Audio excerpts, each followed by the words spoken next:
Everybody hear me?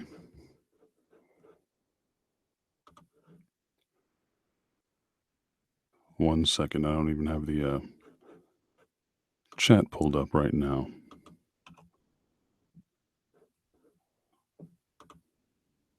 Literally just got into the studio. A little bit more discombobulated than I'm used to, but we will figure this out momentarily.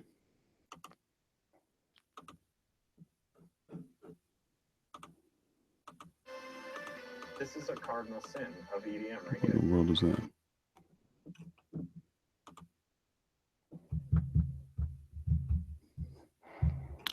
Axeman, back at it again. Famine 52 whispers deep. Of course, snips.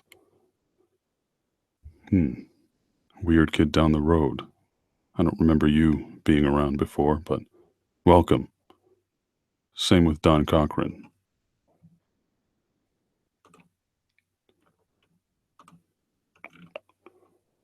Okay, here we go. Just got to get all configured up. And I think we're in.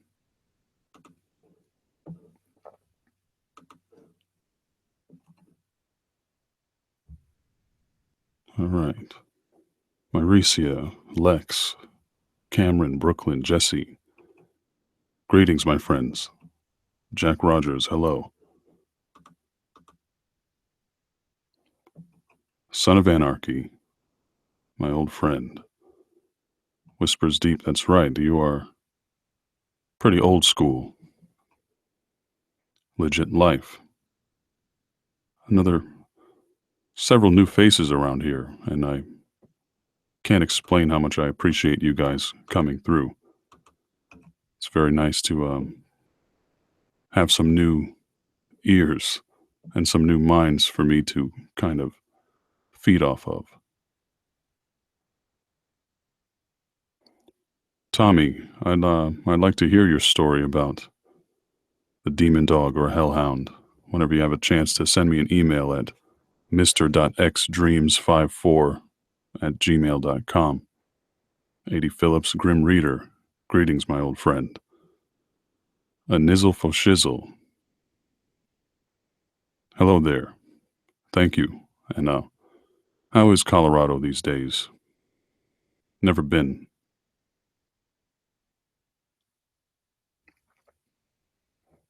Okay, I see. Changed your name there.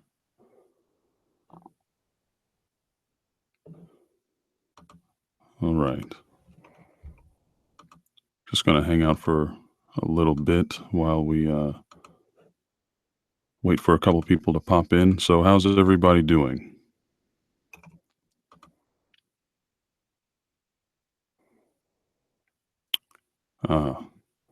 Nix. Good evening. Nix will probably be joining us if she has a chance a little bit later on once I get through some of these news updates that I have for you guys. Doing some significantly different things with the channel and didn't want to just drop it all on you guys without letting you know. But then our old friend Nix is going to be helping us out by moderating the chat while I draw up a potential entry for the Dogman versus Rake story. And I believe we have the author of that story in the house. So, Mr. Opinionated Viewer, greetings.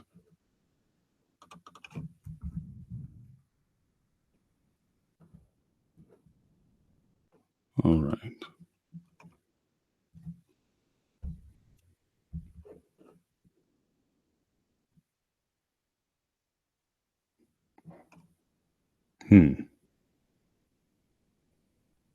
And without Nix here to help curate the comments, I'm already kind of lost. I feel like a baby right now. Final Fantasy 15. I just heard today that's pretty good. I'm a longtime Final Fantasy player, but I haven't really had time with work and everything to sit down and spend the sufficient number of hours playing that.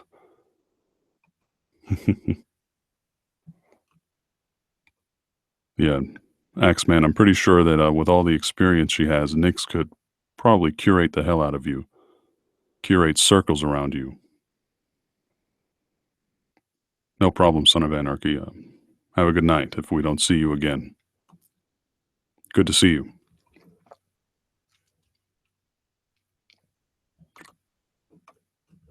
All right, guys. So, first of all, thank you all for coming. I know it was kind of short notice, I guess, with I don't remember when exactly I decided to do this live stream, but it wasn't too long ago. So thank you guys for coming out. And I'm glad that some people are interested in what I have to say tonight because, as you guys know, I enjoy doing YouTube even more than I enjoy my regular job and all the responsibilities that I have in life. You know, the breadwinning kind, the kind that you do because not that you want to, but you kind of have to survive and to keep paying those bills. Of all those things, this is by far my favorite thing to do. And unfortunately, it's not working for me in that capacity as far as making any money as of right now. That's fine. I'm doing this kind of more as a creative release and a hobby and a way to socially interact with people like yourselves. You know, getting to know a lot of people and getting to hear and share so many fascinating stories and learn about people that are similar to me in some ways, different in other ways, have the same questions, have the same usually open mind as far as looking at the world as we know it and as we expect to see it, but also being able to see kind of a hidden beauty behind it, a mystery and allure that makes you want to learn more, makes you want to peel back the layers, as it were. And that's one of the things that I appreciate about you guys the most is that you're one of the most supportive communities I've seen on YouTube, big or small. You guys are really supportive of one another, really positive for the most part, and you're supportive of me to a fault almost. And I can't thank you guys enough for that. Without the support and the love that I get from you guys on a daily basis, I would not be I wouldn't feel as excited to sit down and work for hours on a project, on a video for you guys to consume and enjoy, to ponder and contemplate and think about. So yeah, thank you guys for being here. I love you too. If anybody, okay, I see Rebecca has joined us. Official crypto artist. Greetings. Gamer of the Winds. Good to see you, Phantom Knight 24. Excuse me. Yeah, and also let me apologize for being quite a bit late. I was just getting into the door a few minutes ago, and I know I told you guys I'd be here at 2200 at 10 p.m. for those civilian types, and I was about 10 minutes late. So sorry about that. I hope you guys weren't waiting around too long for me. So without further ado, let me get into real quick about well, the subject at hand for tonight. So there's a lot of things going on in my life right now that are starting to encroach on the time that I I used to be able to pretty easily afford to researching and interviewing people and reading people's stories that they send me, and then the hours of writing the story based on those interviews, and um, not to mention recording and editing and producing and creating sound effects, and you know, kind of look like a fool sometimes walking around with my microphone outside with boots on and trudging through grass as hard as I can to get the sound of someone walking through grass. If you hear that in my videos, that was me doing that. For almost, like I said, I've said this before, but almost every sound effect every sound effect that I've used in the past like 9 months has been produced by my little Zoom H1 microphone and me kind of just going around doing different things, you know, recording sounds in the underpass, parked under an underpass of a highway, of cars driving by, or sitting in my garage beeping the horn of my vehicle to get a car horn sound. It's kind of dorky, but it gives me a good result, I think. Anyway, the amount of time that I'm afforded to work on these things is dwindling pretty steadily, and it's becoming more difficult for me to stay on a set schedule, even though you would think that my schedule of one video a week, pretty much every Saturday, and don't worry, Kitty, you didn't miss anything. Maybe me saying thank you and that I love you, which you already know, so you didn't miss anything. And DJ Dolly, greetings, my friend. And so anyway, unfortunately, that schedule is basically going to go away. I'm not going to be able to, I can't expect myself to be able to create a video every Saturday from now on. And there's more to it than that. I'll get into it in just a second. Ollie Olivia, thank you very much. I appreciate that. And Anizel, thank you. And well, geez, Axeman, I didn't know that you were watching me. I was trying to be low key with that, but yes, I did disarm a bomb a minute ago. I got a really good microphone though, so I have the gain turned all the way down. You can't hear the wire cutting and the dramatic 24 style music that was playing, in the background at that time. Yep, I believe it. I believe it.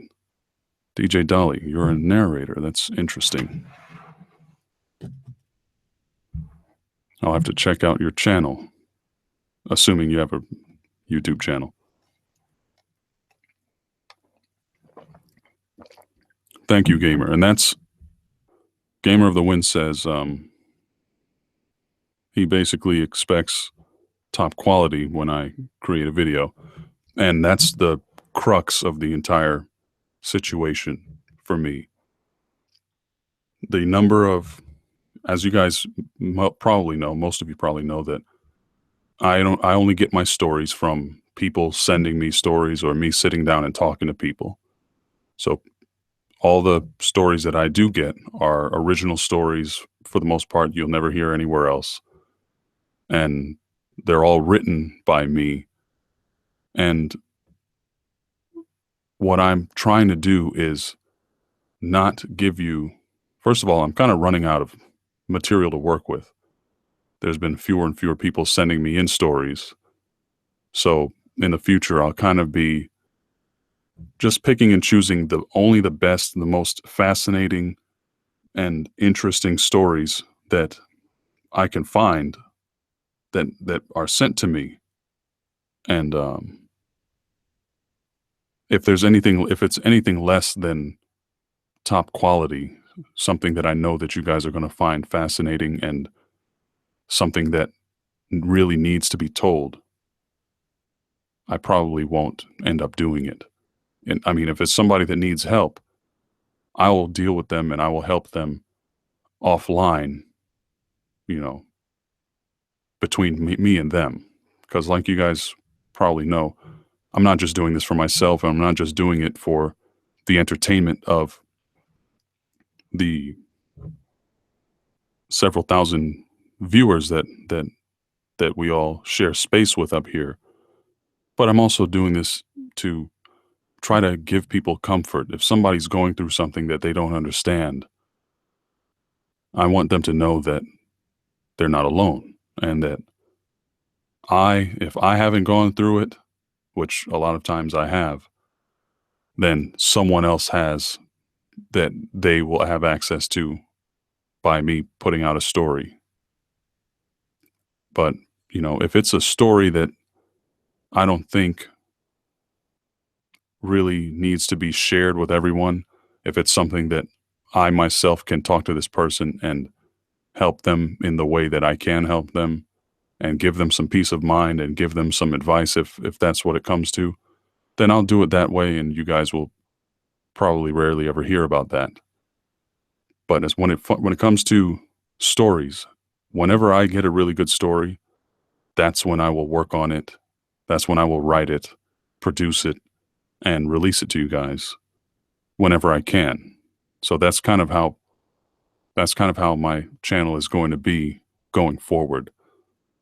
So, hey there, Lance. Greetings.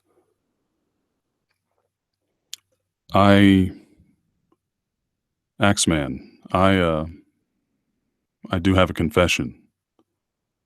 I am, in fact, a celestial being. My body is comprised of particles that have migrated here from the cosmos, light years away. But here's the kicker. So is every single life form on this planet. See what I did there? There's nothing special about me, unfortunately. I'm just made of stars just like everyone else. But anyway, I wanted to let you guys know that unfortunately, although I do like being able to interact with you guys every week and with a regular video upload, but that can't really continue. I can't sustain it right now with the amount of work that I have and to do that's really not optional right now in my life. But I'll still be around. I'll still be releasing videos only when I have the best story for you, something that's truly going to be interesting, something that's going to teach you something, or something that I need your help with for as far as helping the person who sent it to me. Otherwise, I'll still be coming online to hang out every so often, doing live streams like this and question and answers and hanging out with you, and maybe bring a couple of other YouTubers into it every so often so I don't always have to bother Nyx. Because let me tell you, she's been clutch. She's been a complete ride or die companion on these live streams as far as keeping me company and keeping the conversation going and keeping an eye on things when I'm focusing on drawing, which, if all goes well, I'll be doing a little bit of that tonight. And I don't know if you guys are aware of this, but let me say this real quick. On Unit 522's channel, there's a story ongoing called Dogman versus the Rake. And if you haven't already, I had a small part in that so far, and it's a very interesting story. It's written by opinionated viewer who is in the house tonight. And if you guys haven't started checking that out, I think there's the first 2 chapters are out right now, and I recommend you go over to Unit 522 and give it a listen. So I'm going to be doing kind of some fan art for that tonight. And Tell Me by Leather Girl, I love you too. welcome. Tell me in the chat who you think is going to win in a fight between the Rake and the Dogman. Now, I'm sure a lot of my ride or die viewers know what my preference would probably be, but I want to know your honest opinion. Who do you think would win? And whoever you guys, if a few of you give me your opinion on that, I'll try to tally it up as best I can and decide who is going to be given the upper hand in the artwork that I produced tonight. Oh, you could call me Candyman if you really want to. That was my first character role, and I'll always owe him one for bringing me in on that Unit 522. That was a lot of fun. I have never sat through the entire movie of Candyman, which is probably a bit of a disgrace, but I did do a lot of research and watch his performance for that role so that I could try to encapsulate it as much as I could. All right, I got a couple votes for Dogman over here. The Rake doesn't look like it's going to be doing so hot.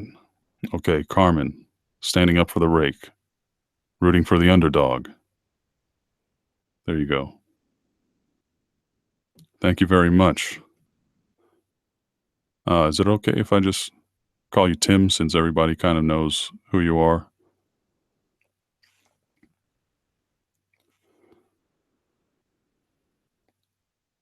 Another vote for Dogman. Okay, well, we'll keep an eye on that.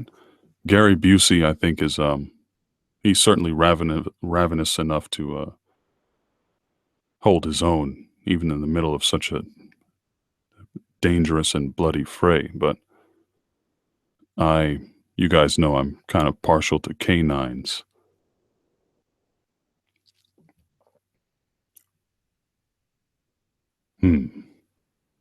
Well, thank you, Famine 52. That's very nice. I'm afraid Harambe is dead. It's time to bury him. Is it your first stream? Okay. Well, I hope that you have a good time with this tonight. Crypto artist. I kind of fancy myself a bit of a crypto artist, and when I get the notion. So let's see how well I do tonight. If the drawing sucks, you guys can tell me, and I'll finish it. But then I'll kind of probably delete it later. Oh snap, Sydney! I didn't think you were going to make it. Greetings. Dogman versus Man Dog. When I hear Man Dog, I think of for some reason I think of somebody who's got like a human head but a dog body. Since the Dogman is kind of like a dog head on a humanoid body, so I think the Dogman would probably destroy a man dog within seconds. I really don't think that would work out very well.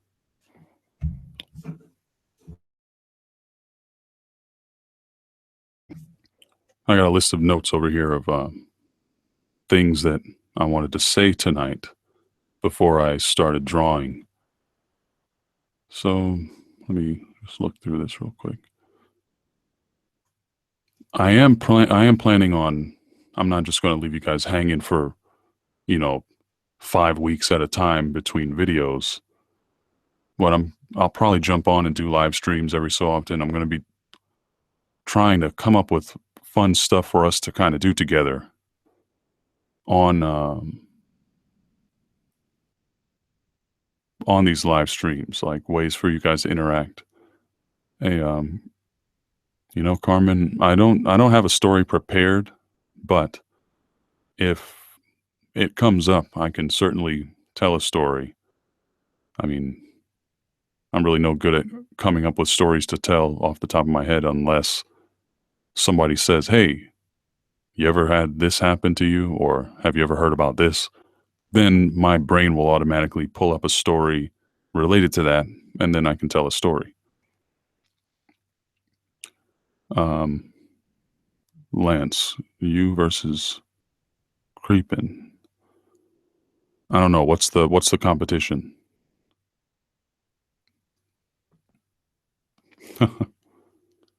Well, I appreciate the dedication, Sydney. Thank you very much. You know that means a lot to me.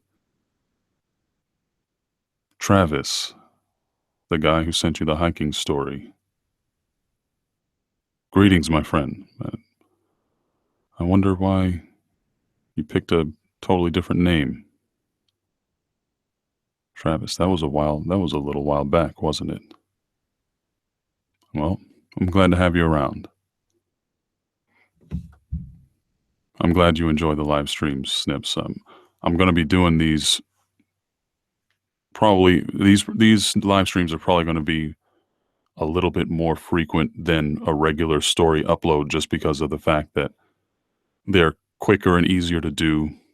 They're just as much fun for me anyway. And I know there's not they don't get as many views and things like that as a regular video, but it's what I have time for, and I still want to engage with you guys and talk to you. I'll be doing more call-ins and things like that where you guys can call and talk to me on the air. And if you guys have any suggestions as far as fun things to do on a live stream, what would you like to do? Because sometimes I'm not the most imaginative person when it comes to social situations. I will give you guys a chance later on when Nix is here to curate, to just kind of help us brainstorm with that and see what you think would be good and fun to do. Rap battles, I don't think I don't know if this is a viable path for this channel because I really don't want to destroy anybody's sense of self-confidence by you know dismantling their mental capacities with a rap battle. I don't think I want to do that to my beloved followers. And I agree, Kitty. It makes me feel like more of a part of this community when you guys are here talking to me, in real time. Oh, Bovice. Now that's an interesting name. In fact, one might even say it's unforgivable to have that name. If anybody gets that, that's you get a gold star.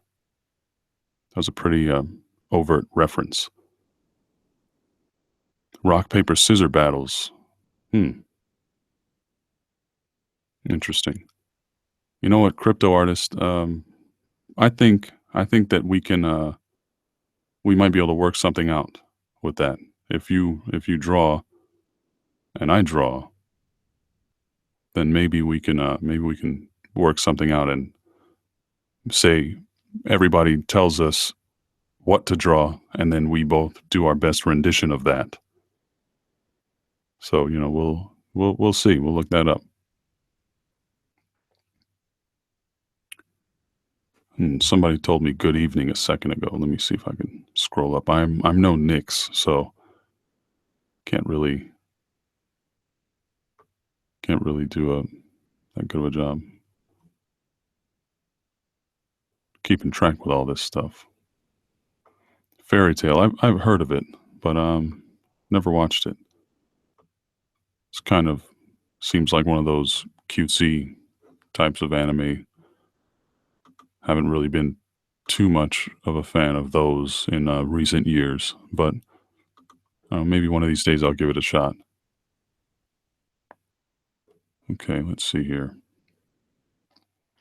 One thing I wanted to say real quick is that I even if I upload less and even if I you hear from me less often, just remember I still love you guys. I still care for you. And I still am very happy to have brought you guys together into this small microcosm of YouTube. And I know a lot of you probably know each other from other channels and everything, but, you know, having all of you guys here with me, for example, right now, it's a very precious thing to me, and it's something that I would hate to lose. So I'm sure that the people that stay with me, even without regular or predictable upload schedules, you guys will be the real MVP, if you know what I mean. So, you know, about some of the projects I'm working on right now before I get into this drawing stuff. Thank you, Phantom Knight 24. I know. Hmm. Fairy tale. Good family show. I'll take note of that. Hmm. So anyway, what I'm working on now, I kind of have different phases of working on things when I say I'm working on something. There is one thing that I'm actively writing. I'm about one quarter of the way through. But if you guys ever heard the creepypasta that I wrote a while back called The Empty Man, I played it on my channel, and then a while later it went on I believe Unit 522's channel, and it might even have also gone on to Let's Read's channel. I'm pretty sure that that's what happened. Maybe in that order, maybe not. But it's a story with a very bizarre ending that kind of leaves you on a cliffhanger of sorts. And people have been, the requests have kind of been trickling in because, as we all know, I'm not the biggest YouTuber, but several people have asked for a sequel or a continuation of that story. So I've started writing that the other day. And like I said, I'm about 25% the way through it. And I'm not going to spoil anything. If you haven't heard it, I highly recommend you check it out on my channel or on Let's Read's channel. Or it's the same story, the same exact audio that you're a little voice crack there. The same exact audio that you're going to hear. So I guess you might as well just watch it over here on my channel right whenever you get a chance. But I'm not going to spoil anything, but Nyx will be narrating that for me when it comes to the sequel. And that sequel is probably also going to be the conclusion of the story. So if you guys are interested in that, I I hope you go over and check that out on one of my playlists, the original creepypasta playlist, and look forward to that one being done in the next few weeks. But I got some huge news. Some of you who follow me on Twitter should probably know that I've been working closely with Axeman Cartoons, and he's been pouring his heart and soul and blood and probably other fluids out onto this project of an breathtaking animation that he's been working on for several months now, or at least that's what it seems like. And he just completed it. I haven't seen it yet because I've been literally busy for almost the entire time since the moment he sent it to me. But from what I've seen, and you guys have probably seen a couple of clips here and there on Twitter, it's completely bonkers, for lack of a better term. And I'm going to be producing that, the story behind it, and that video will be kind of the closing act of the story. And it's going to be one of my twisted children's tales, kind of original creepypasta type of thing where I kind of mysteriously weave a tale around a small nursery rhyme or children's story. And I've done three already in the past that you can see on my channel right now. And you'll kind of get a feel for what that's all about. But this one is basically going to be completely over the top. And that's mostly thanks to Axeman Cartoons' extremely twisted mind. Twisted to the point where even I got a little nervous when I started seeing where he was going with the imagery that I initially talked to him about. But I put some trust in him. I put my faith in him. And the direction that he's gone in is something that I wouldn't change for anything. So it's going to be jaw-dropping when it finally all comes together. So let me see, what else am I working on? In the near future, because of the fact that I'm not getting as many stories that I think that you guys would really be interested in hearing. Those are kind of becoming more fewer and further between. So I'll probably be doing a lot of my own writing again. I always do all my own writing, but I'll be doing a lot of my own original story writing. Whereas instead of writing and doing a retelling of a story from someone else, like a experience that they have that they've told me about, I'll craft a story out of that, keeping all the true elements and, just kind of setting up the scenes and providing that emotional impact when I can. I'll be making stories again from the ground up like I did with The Dreamer and how I do with all my creepypastas and things like that. So, hey there, Cyborg Satyr. Greetings. And Eisenjin, I'm not sure how to pronounce that, but hello there. Valine Ursil. Are there Star Wars characters in this chat all of a sudden? You have really awesome names. That's what I'm saying. Sound like somebody from Rogue One. Thank you, Sydney. I appreciate that. I'm glad you like it because I like it too. Sio Wolf, good evening, my friend. Hearing your voice is like flying through the air with a flock of bald eagles as the sun shines between patriotic mountaintops. Okay, wait, I'm losing that comment. And then flying through a triple rainbow and landing on a yacht. Hold on, I need to save this because that's one of the most epic things anybody's ever said to me. Thank you, Travis. Appreciate that.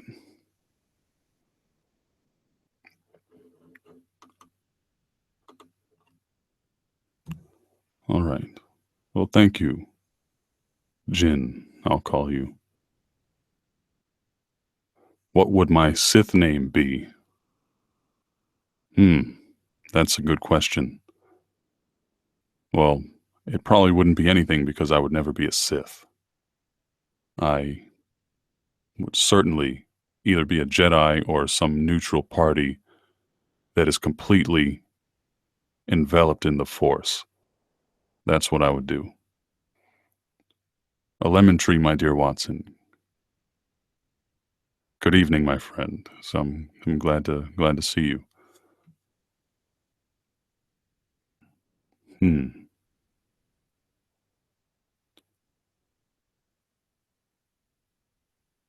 Where'd you get that saying from, Cyborg Satyr?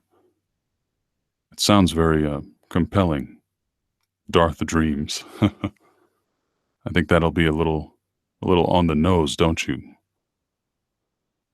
Famine 52, I'm pretty sure. That's a little too overt. Maybe well, I really can't think of anything.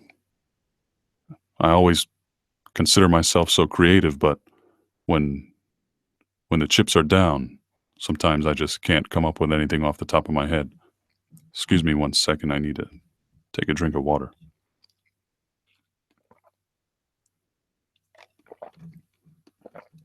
The ruler of Earth's Hyper Shadow 78.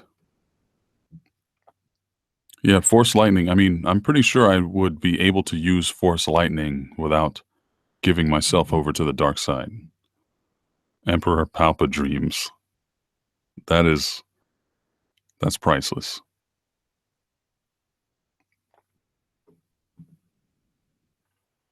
Okay, you're that Travis. I got you. Yeah, I haven't done that story yet, but that is on my list.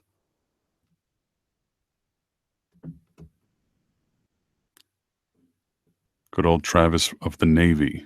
He sent me a story not too long ago about hiking in the woods in Japan. It's very it's one of the stories that's definitely going to be heard at some point because it's something that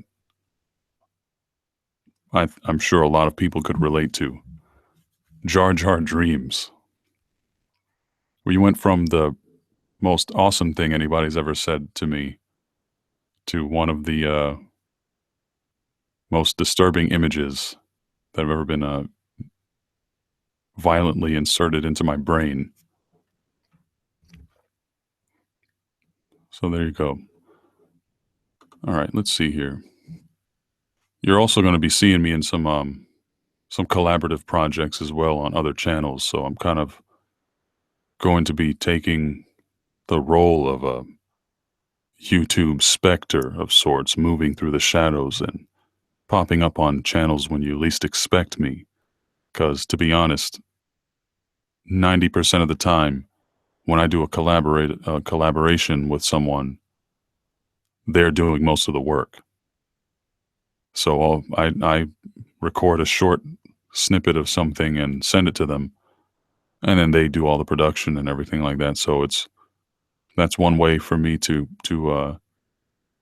still be involved and still get my name and my voice out there, but also not have to do as much work and take as much time away from the responsibilities that I have in my actual human life that you know, that I live every day. 99% of my days are just being a regular guy. And then, I get to be Mr. X for 1%. And that's why it's such a precious thing to me. That's right, Lance. I did a short collab with Lance's Creepy Reading not long ago. And he did a pretty good job with it. I enjoyed his reading. And you could check that out over on his channel if you want. So, we've been at it for about 50 minutes at this point, or 45 minutes. Well, thank you, Sydney. I certainly, well, I don't think I'm that average. I'm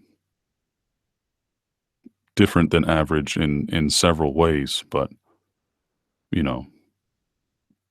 I still bleed if you cut me hard enough. So, if Nyx is still around, I summon her. Her presence is required in the realm of mr.xdreams on this lovely Saturday night. Because what's about to happen is, 1 second here. Going to start drawing, and we're going to keep talking. And luckily, if Nyx is able to jump on, we will be able to just keep things interesting while I'm kind of splitting my attention between drawing and talking to you guys and answering your questions and all that good stuff. Black Phoenix. I think your story about Mars is one of the ones I haven't gotten the chance to read yet. Believe it or not, there's at any given time there's probably 10 or 15 emails that with stories that people send to me, and I unfortunately used to be a different case, but nowadays it takes me quite a while to be able to get back to each one, so I'm kind of on a backlog again. Well, don't worry, Sydney. You'll be able to look and look back afterward, and I don't think you were even planning on being here in the first Am I place. here? Yes, you are here, Nix. Awesome. Welcome. Thank you very much. It's good to have you. How have you been? Oh, pretty good. All right. So, I hope you've been paying attention, because what I'm going to need from you tonight is the same thing that I always need from you, Of course. and that is to be the good friend that you are, keep me some company, and moderate this lovely comments and chatting section, because we got some. I'm sure we're gonna have some fun stuff to talk about tonight. All right. Okay, people. Questions? I will relate them to X. If it looks like I'm not getting to you, please don't yell at me. Just, there's a lot of people here and it goes by really quickly. So just ask again. I will get to you, I promise. Or I hope I will. And I'm sure all of you guys know that if anybody in the slightest way yells at or disrespects my friend Nix, then we're going to have some issues. And I don't really have to tell you guys that, but every so often we'll have a Jimmy John that pops in, or someone like that. If you guys remember Jimmy John. That only happened once. Everybody here's cool. Don't worry about it. Yeah. I sure hope so. I just have this feeling that Jimmy John is sitting just laying in the cut somewhere waiting to pounce. Lurking in the shadows. Yes. And if he is, we'll be ready for him.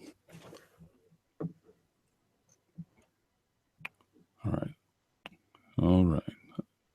Axeman, I can't kick you out. You are not the enemy here.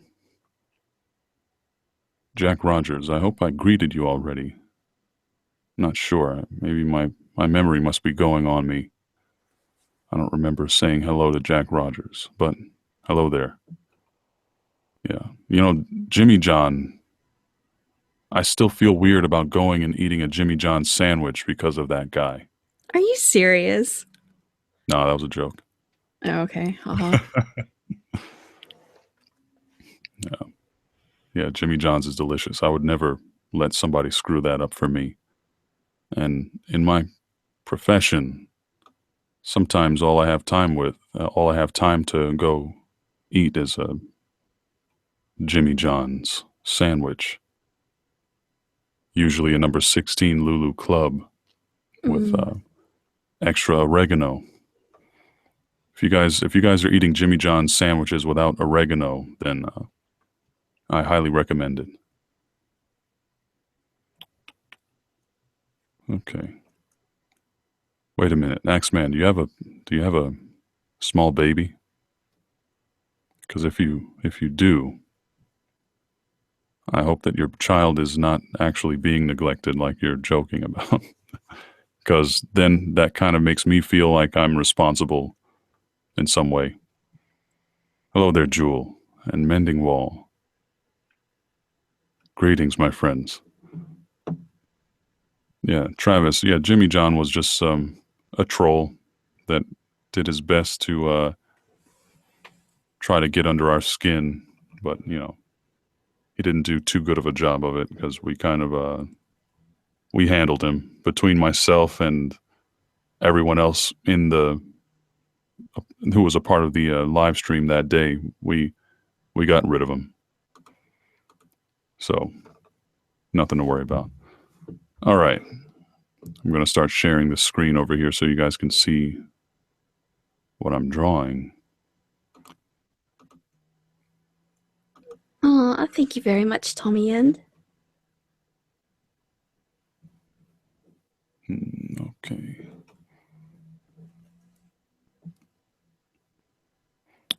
I don't know. When was that? That was a while. That was a while back. Oh God, maybe my second or third. So I guess the second or third stream, Yeah.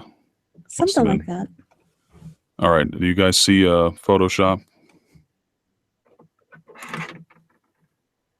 Let me know if you don't see it. It was there Should for a be. moment. Okay. Let me see here. There we go. Okay. All right. Cool. Okay. So, as usual, I'm gonna. Okay, it's flashing. Is that you? I do not know. I'm really this computer is really starting to show its age. Microsoft Surface Pro 3, and I'm doing my best to avoid spending a great deal of money and upgrading it, because when you get drawing computers like this, they're extremely expensive to upgrade, and I really, really, really want to, but right now it's not the time. Unfortunately, just gonna have to deal with it. All right. So I think it was decided not too long ago that thank you, Sydney. Not too long ago, it seems like it was decided that the Dogman would be the one with the having the upper hand in this Dogman versus the Rake fight. I think we need a revote. All right, let's do that. So this is about to go down, ladies and gentlemen. We are about to start drawing an image of the Dogman versus the Rake. So type in Dogman or Rake, and we'll do our best to try to keep track of how many votes each one gets. I'll do Rake. You do Dogman. Okay. And go. Okay. Oh, come on, people. Wow.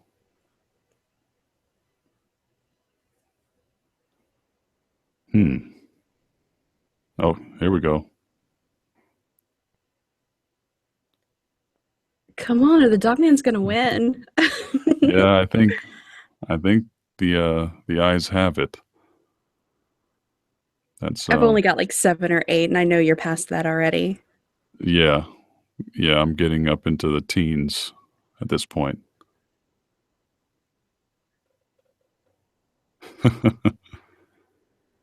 Yeah, it's well, I don't think well, this isn't Nyx versus Mr. X. This is Dogman versus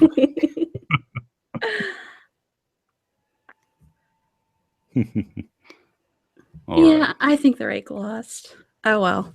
Yeah, well, hey, Tim is Tim is basically the overlord of the universe in which this is happening, so I think he has the final say in whether this will happen. But as far as this image is concerned, I'm going to do my best to you know portray this in a believable way. So while we talk, I'm going to try to mentally plan this out in my head a little bit, because I purposefully didn't put too much thought into this, because I wanted it to be fresh and original and new, and I wanted the process to happen live as you guys were, as you guys are watching. Oh, Cyborg Satyr, I think somebody. Okay, yeah, you got it. Hmm. I just want to make sure that that's pretty important. Oh, you always put it in like the Right. description and stuff, so no worries. Yeah, yeah, absolutely. Okay, Shovel, no rake. Well, yeah, I mean, shovel does get a lot of work done. Rake is pretty narrow as far as its usability. All right, so because there are two figures in this particular drawing, it's going to be a little bit different than what you might be used to when you see me doing this stuff. So I'm going to kind of draw out the rough sketch, the wireframes of what's going on first. Once I kind of wrap my head around this, I think I want to make it look like it's a kind of a decisive victory is just on the cusp. Like at any moment, this thing is going to be over. You know, this fight between the Dogman and the Rake. So maybe maybe I'll have the Dogman mounted on top of the Rake, about to rain down a killing blow, possibly. So we'll see. So let's say the Dogman is up here. Tommy That's- End would like that's to the know if step. you're going to finish the Shadow People stories. If I'm going to finish the Shadow People stories, Mm-hmm. meaning what? Finish them. Tommy.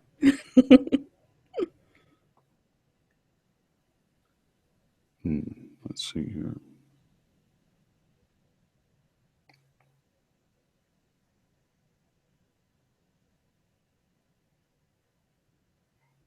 Yeah, if you want if I have a question about if I have a question about your question, you gotta help me out a little bit. All right. Let's see. Okay.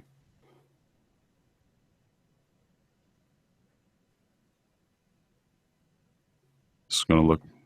I always feel the need to qualify what I'm doing by giving myself an excuse to have everything looking all messed up like the way it does right now. But it will. I promise you, it will get better. Tommy End's response was the story. Well, I have several different Shadow People stories. Is there? I'm not. I mean, I haven't released any incomplete Shadow People stories. I'm not quite sure. I get what he's trying to say. It's all right though. There will be more Shadow People stories. That's kind of a staple of my channel. All right, so you guys are starting to see the Dogman, his silhouette, his basic posture coming through, and there's going to be some stuff going on here. It's going to be kind of like some grass and stuff like that, showing that we're kind of in the wilds out here. There's going to be maybe some trees and stuff in the background, and he is about to do something very terrible to the Rake, which is going to be on the ground right here. Maybe this will be the head.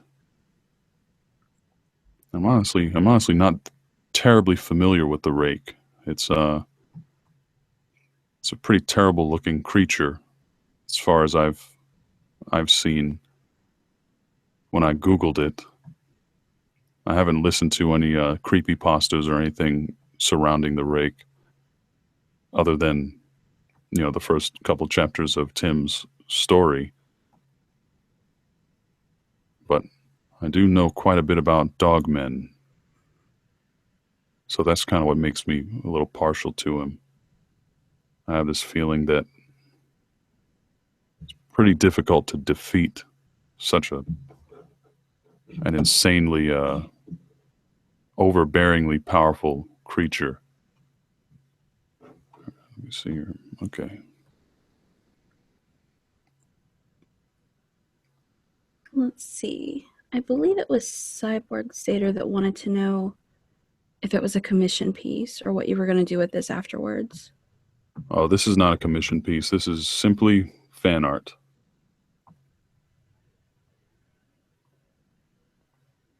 All right, let me see here.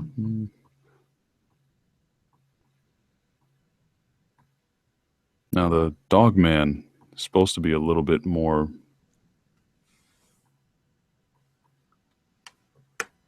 physically imposing, a little bit larger than the Rake, if I'm not mistaken. Oh, official crypto artist. What are your favorite cryptids to read about? My favorite cryptids to read about. It's honestly, it's probably the Dogman, because if Dogman is a real thing, which I've seen a couple of things that the Dogman's description kind of fits. I want to say I'm not anywhere near saying that. Yeah, I believe that the Dogman must completely exist in exactly the way that we think it does. I think there's a lot of things in this world that are just totally different than what we assume. Even things that we can see with our naked eye, even things that we assume are common knowledge. I don't think it's really that simple in a lot of cases. So I always find it fascinating reading about dogmen and even Bigfoot, other large, hulking, terrifying creatures like that. I don't know why, though. I mean, that's just kind of what. Maybe it's because I'm kind of a bigger person myself. I kind of have a weird, not fear, but uneasiness seeing things that are much bigger than me, because it doesn't really happen very often. Maybe that's part of the fascination. It's like a weird, morbid fascination with something that could just smash me with one hand, unlike most actual human beings. I'm not trying to sound arrogant or anything, but I'm not really an easy person to trounce in real life. So it's very interesting to see something that could completely destroy me, if that was if that was such a thing. And from what I've seen in my travels with the military and things like that, there are definitely things out there. I mean, and I've never come face to face with a bear, but it's almost like coming face to face with a bear and Dogman. It's a similar thing to me, in my mind anyway. So I just wonder if I was ever come face to face with such a thing, that would just be nuts. And it's one of the more plausible. It's one of the more oddly plausible cryptids that I know of, in my mind anyway. Familiar with Famine 52's story that they sent you? They're wondering if it's usable for your channel. Which one was that? Would that be? Was there? I think they sent me more than one story. I don't know. They just say it's a long story. Those long stories are getting a lot more difficult for me to take the time to do. Doesn't mean that it's never going to happen, or it's not interesting enough or anything like that. That's not what I'm saying.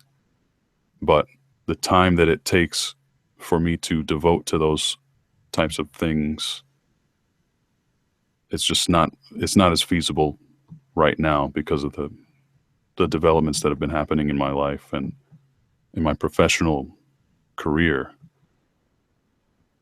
So unfortunately, that if it's a long story, I might not be able to get to it anytime soon.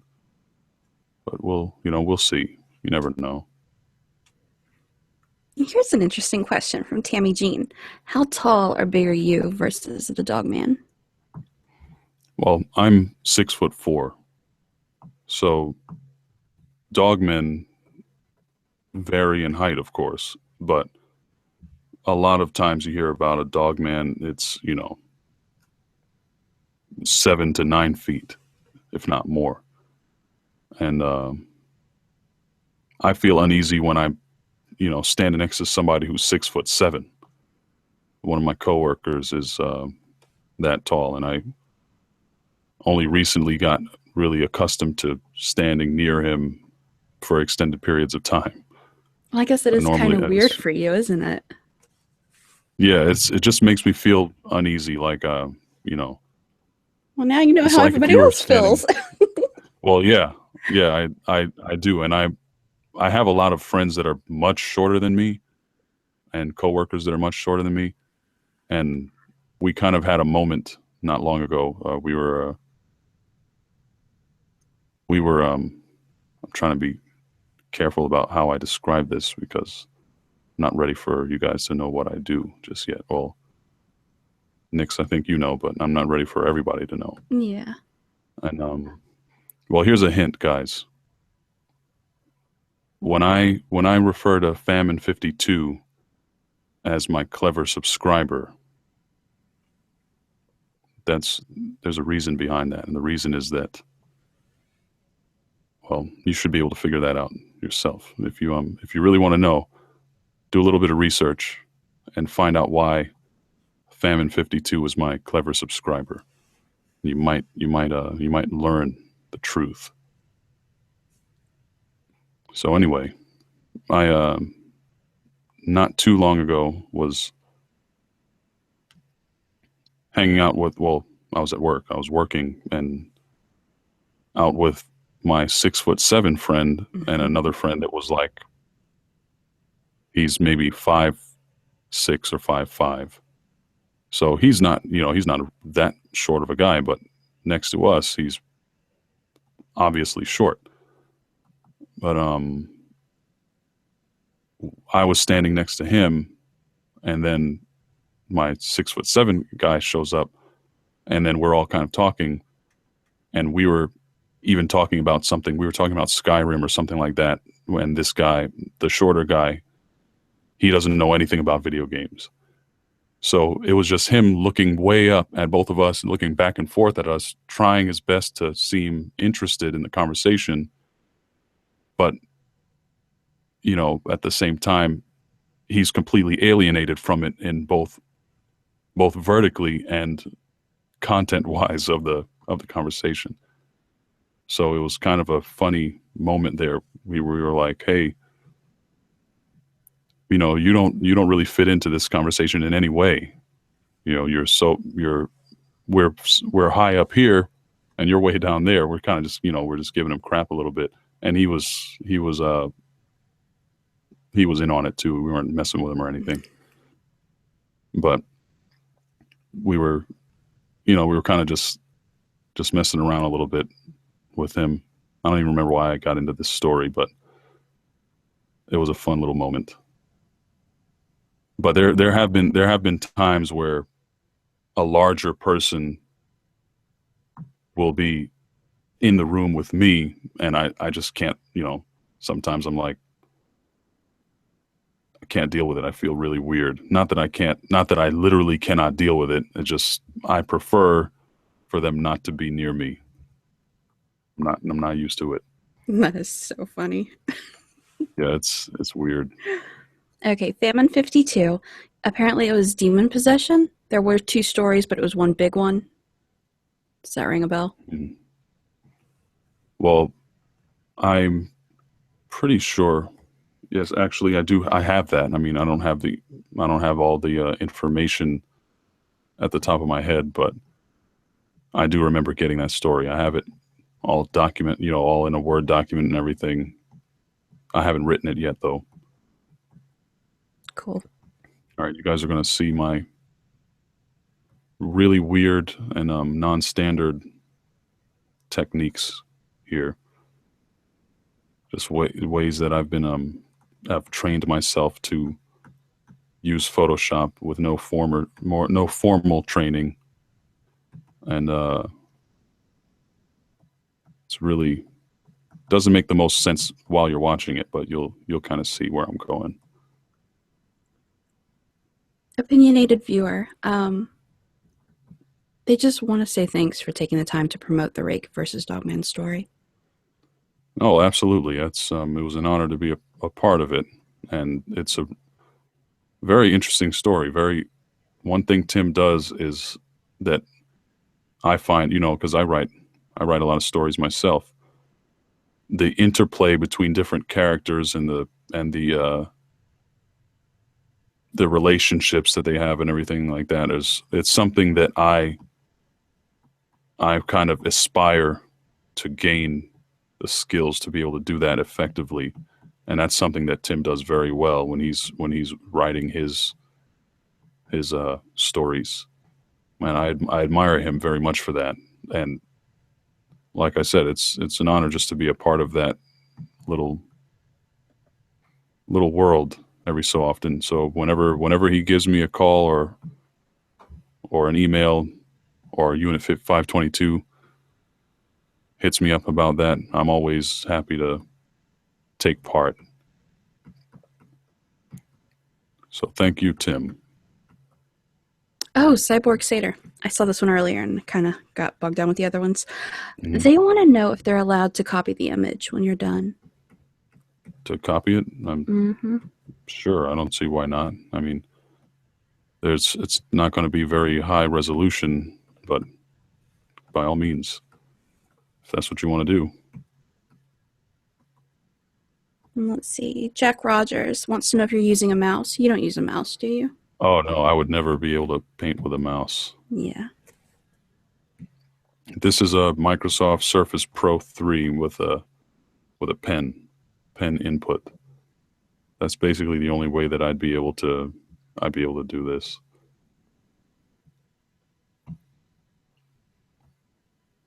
All right. Have you ever heard of the Owlman of Monan? What is official crypto artist? I have no idea where that is or what that is. Oh, the Owl Man. It sounds terrifying. I'll tell you that. I don't know what it is about an Owl Man that sounds so bad, but Well, you know, in the alien abduction stories, a lot of the times they're like people repress the memory and they see them as owls. So that could be, part of the creepiness to it. And then, of course, Jack Rogers right below that was like the Mothman is my favorite cryptid, which I can totally get on board with that. Mothman is freaking creepy. yes, yes, he is. Yeah, I definitely would have to agree. Mothman is one of and especially the fact that it's so ambiguous that you don't know if this creature has actual negative intentions or is it actually trying to help you. All you know is that it's scary looking as hell.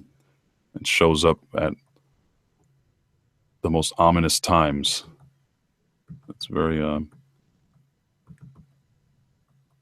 I think that's part of what makes a really effective storytelling device as far as cryptids are concerned, when you don't really know what this creature is really all about. That's one of the things that I read when I was doing a little bit of research about the Rake, is that a lot of times it just shows up on your lawn and it doesn't even do anything. It just, if it's not provoked, it basically won't,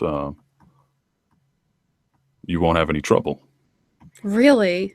I Yeah. only read one story about the Rake, and I was done after that because the couple was in a hotel room or their bedroom. They were sleeping. The thing was at the foot of their bed. Okay, in their house at the foot of their bed. This creepy. Well, you know what it looks like. And Excellent. I guess it would come back 2 or 3 nights, and then at the end of the story, it like grabbed them, killed them, all that good stuff. But just to have something at the foot of your bed staring at you, oh my God. Yeah. Yeah, no thanks. Mm-mm. It kind of Oh, reminds me of a story that I wrote a while back that I had. Mr. Scarecrow narrate for me, where there was a couple's child, or they thought it was the child that was coming into their room every night, but then one night something else seems to come into the room and gets into the bed with them the same way the kid would. Mm-mm. No, no, no, no, no. Yeah, I was proud of that one. I got to release that on my channel one day. I think it's only on Unit 522's channel right now. Let's see. On Kawaii Games, you seem to be affected by the supernatural often. Do you ever, contemplate why you have the occurrences? Why do you think, you have the unexplainable dreams, things like that? Well, I don't know. Maybe it's just I kind of expected for that to be the case. I mean, I never really questioned it to that extent, to be honest with you. It's just kind of the questions that I ask are more along the lines of, okay, what is this and what do I do about it? Or how do I explain this? How can I explain this? What do I know about the world that might give me some insight on what that might be? It's never been like, oh, hey, why me? Why is this happening to me? Kind of maybe I guess I've taken that at face value and just say, hey, you know what? It is what it is.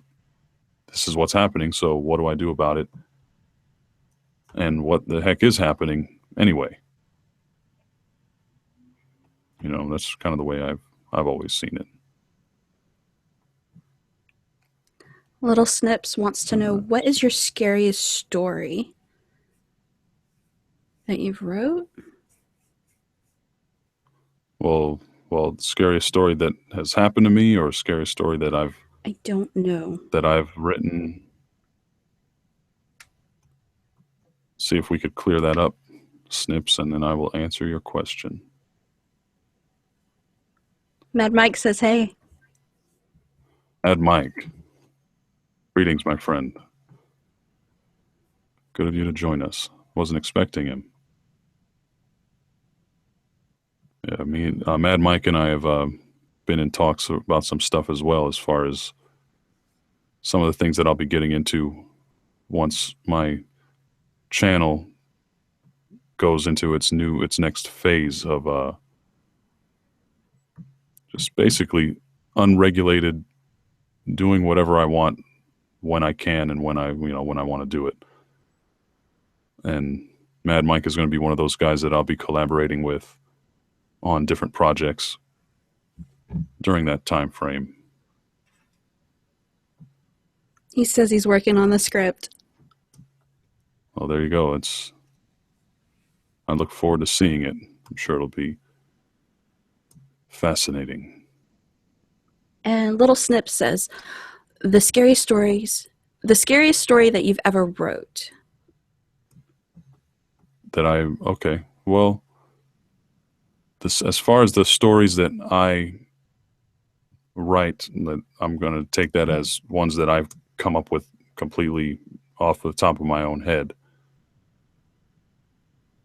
It's a little known story, but to me, it's probably one of the scariest concepts, and that is the story of it's called The Problem with Teleportation. I think I spoke about it once before on another live stream, but it's basically about the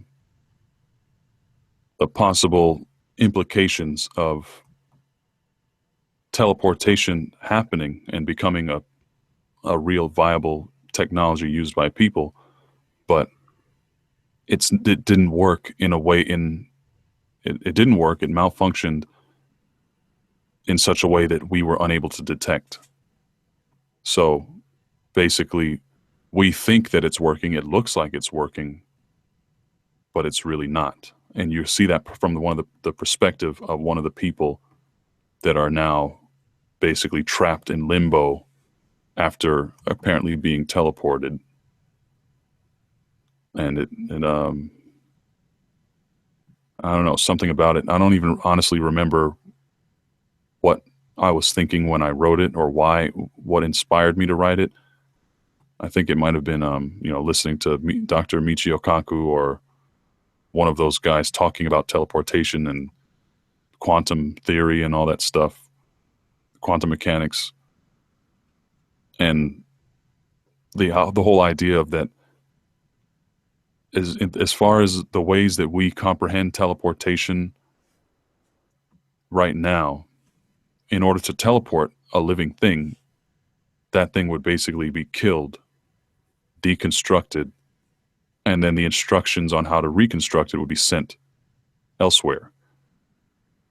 And that whole concept is kind of the basis of the story that I wrote about that. It's what happens to the consciousness of that bunch of cells that was deconstructed, and before it's rebuilt elsewhere. That consciousness, where does it go? Does it just die, go to nowhere? But in this story, it didn't just die, it went somewhere, and that somewhere is not where you want to be for the rest of eternity. Wow. Yeah, Black Phoenix 1, it actually kind of ties in. They want to know if you've ever thought about trying astral projection or remote viewing. well, trying it, it's that's an interesting term, because I don't I don't know that it's, well, I'm sure someone knows, but that someone's not me.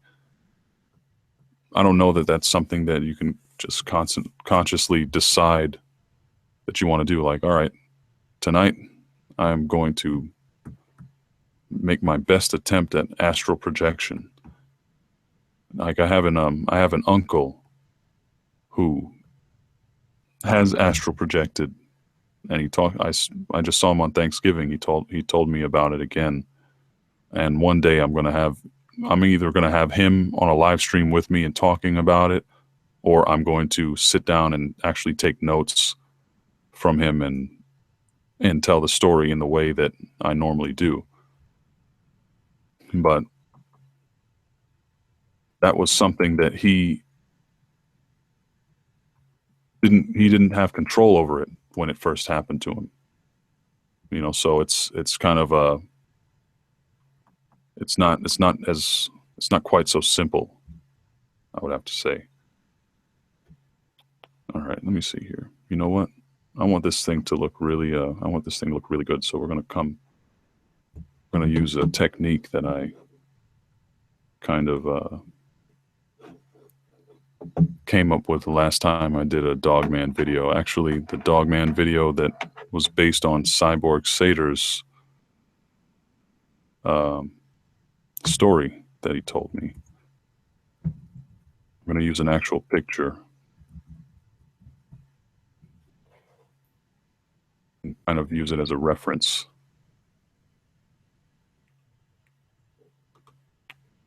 Just got to give me a second to find one. I'll pull it into this image. This one looks like it might work. It looks like Unquiet Games is leaving for the night.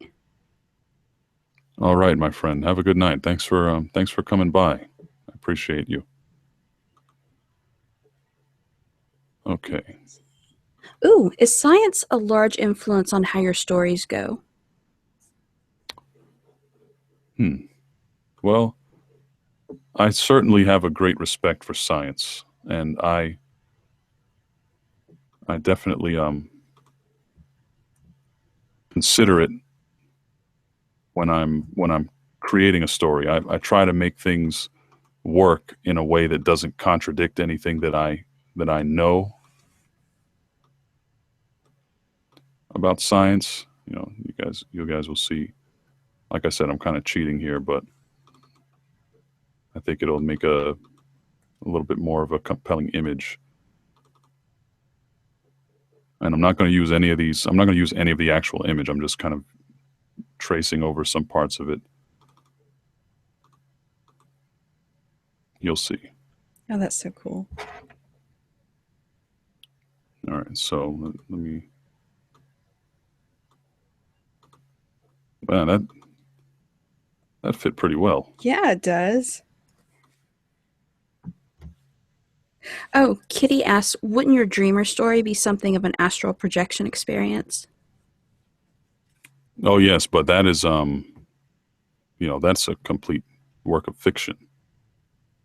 I in a lot of ways that story does represent a type of astral projection, but you know like I said, it's really not it wasn't based in reality, although those characters are, for the most part, almost every person in that entire storyline. It represents either an aspect of myself or someone in my family. Like James, as some of you may know, is based on my younger brother, and well, there's a couple of there are several characters throughout that story that represent myself and aspects of myself and parts of my personality. Even the villain represents some aspects of me as a person and some of the fears and worries and issues that I have in life. And I think that's important when you're writing a story or when you're telling a story, having real life influence that and inform some of the more intricate levels of human um, personalities and things like that. That really adds a lot of credibility and realism, in my opinion. Let's see here. We've got a couple of people that are having to sign out. Let's see. It looks like official crypto artist and Little Snips is having to leave. All right, Sydney. guys. Okay. Well, thank you guys so much for coming. I really appreciate it. It was excellent to have you around and talk to you guys. So next time I'm sure I'll see you again. All right, Mad Mike, you take it easy as well, sir. I will talk to you soon, I'm sure. All right, let's see here.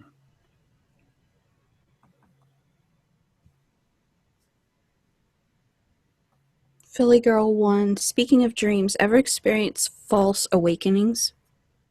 Oh yes. Yeah. And usually they're not just false awakenings. They're also me going through excruciating pain because of a shadow man standing there afflicting me. That that has happened way more times than I wish it happened. Do you have any idea why that happens to you? I don't, and I actually wish I did because maybe there'd be something I could do about it. It's not a pleasant experience by any means. In fact, I've never been happy or excited to see any non-human entity that I've seen. Always, it's always a terrifying experience or feels dangerous or something like that. Has it ever spoken to you? No, in fact, I don't know that I've ever heard of a shadow person speaking to anyone. Of all the stories that I'm aware of, I don't think so. Have you ever been able Not, to like speak to it? I mean, I know you're kind of like seized up or whatever with the whole sleep paralysis, but mhm. even like, oh, I don't really want to say telepathically, but you know, I mean, I guess that pretty much is what it is. Have you ever been Oh, able to like yell at it and like get some kind of an answer? I personally have not. And one in I believe it was my first Shadow People story that I did, where my uncle, the same one who has since has since been able to astral project several times throughout his life, although I don't think he's able to do it currently. Um, he was in a situation with a shadow person that was extremely confrontational with him, and he basically yelled at it, and there seemed to be completely no effect with that. You know, it was Really? yeah, it didn't seem to do anything or respond to his yelling in any way. Hmm.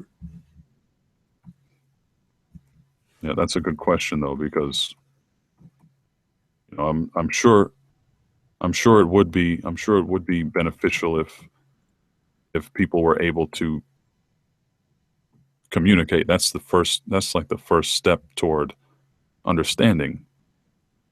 I just don't think that that is on the table at this time. There has to be a way, though. Some way Well, I to mean, break if it's a, through. if they exist, I mean, if they are things, and they have some kind of intelligence of some sort, there very well may be some way, but I just don't know. I've Okay, this is going to sound kind of never been creepy, one. but I don't mean it to sound creepy. Have you Hmm. ever set up like a camcorder or like maybe some audio equipment in your room while you sleep and tried to actually like capture this thing on film? No, I haven't, Would and you want to? I mean, I certainly don't have the dedication to do that, just because of the fact that I'm over 30 years old, and this has happened to me maybe 5 times. oh, So okay. it's not a predictable thing, or it's not even a regular thing. Luckily for me, I mean, if this was happening to me every night, then yeah, or twice a week or something like that, yeah, I'd probably be doing that. But I honestly, I honestly don't think that I would have the motivation to continue doing something like that. If it didn't show up if it didn't show up in the first couple days, I'd probably be over it. Well, I've listened to a lot of stories about sleep paralysis, and sometimes the people who are experiencing it, they say that hours before or maybe a couple of days before they'll start getting a feeling that it's going to start to happen, like it's coming or whatever it is. Hmm. Do you ever you never have an idea of when it's going to happen to you? Um, Not really. I don't think so. Mm. I mean, I wish I did. Then if I realized that I was reliably able to predict that in any way, when I was if I just started getting that feeling, and then a day later or a couple days later it would happen, Yeah. then at that point I probably would start trying to monitor and figure out, just to see what actually happens to me during that time. And I have no problems admitting that in all likelihood, all I would see on that video is you know myself shuffling around in bed, and then shooting up, popping up in Yeah. my bed and saying, "Holy crap!" That's I have no reason to assume that it would be anything different. But that's just the humility in me. Okay, all right. I think I have the basic look for that head. See, that just makes it a little more believable when I use a reference image to get some of my shapes on point like that.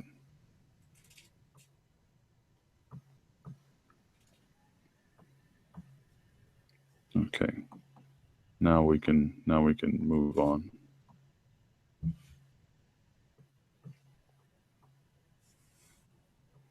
See, when you get lazy like me, and you don't label your layers, kind of lose track of them, and you have to search for them every time you want to switch to another layer.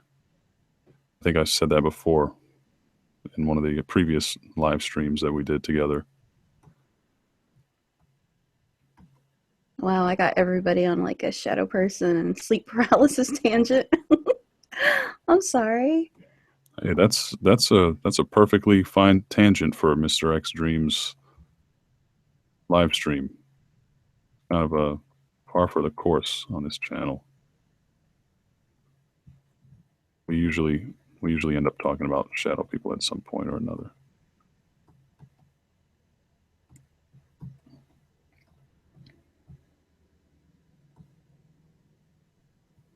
Let's see.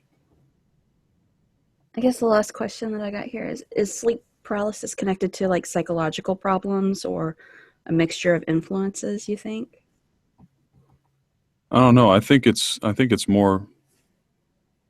I mean, because there's a perfectly reasonable scientific explanation for sleep paralysis. You know, if Yeah. your brain is secreting the chemicals that stop you from running around like a dog does. You know, when dogs are sleeping, they're dreaming of running. They might get up and run straight into a wall because they don't have that neurotransmitter that stops their bodies and paralyzes their bodies from moving, so they don't injure themselves. And we do have that. But if you wake up before that thing is it's like you're in anesthesia every night. If you wake up before that's out of your system, then you will have sleep paralysis, and that can lead to all kinds of uncomfortable scenarios. Rainer wants to know if you've had night terrors often in your lifetime. Hey there, Rainer. Night terrors. I don't really see the difference between night terrors and sleep paralysis. I mean, because I never wake up during sleep paralysis and like I see rabbits and bunnies and butterflies and stuff. It's always something terrifying encroaching upon me. You know, so I guess those are night terrors. So I guess yes. I mean, I don't know of any other explanation for night terrors myself. I wonder if this is ready to. Yeah, I think I could delete that sketch. Cyborg Satyr wants to know if you've had any prophetic dreams. Like, have you dreamed something and it happened later? Oh, me? I don't think so. Not much of a prophet myself, unfortunately. I kind of wish that I did. I mean, I'd probably be a lot more heavily into the stock market, but honestly, I don't really have anything to speak of when it comes to that. All right, I need to label this. All right, these are teeth, so label those as teeth. All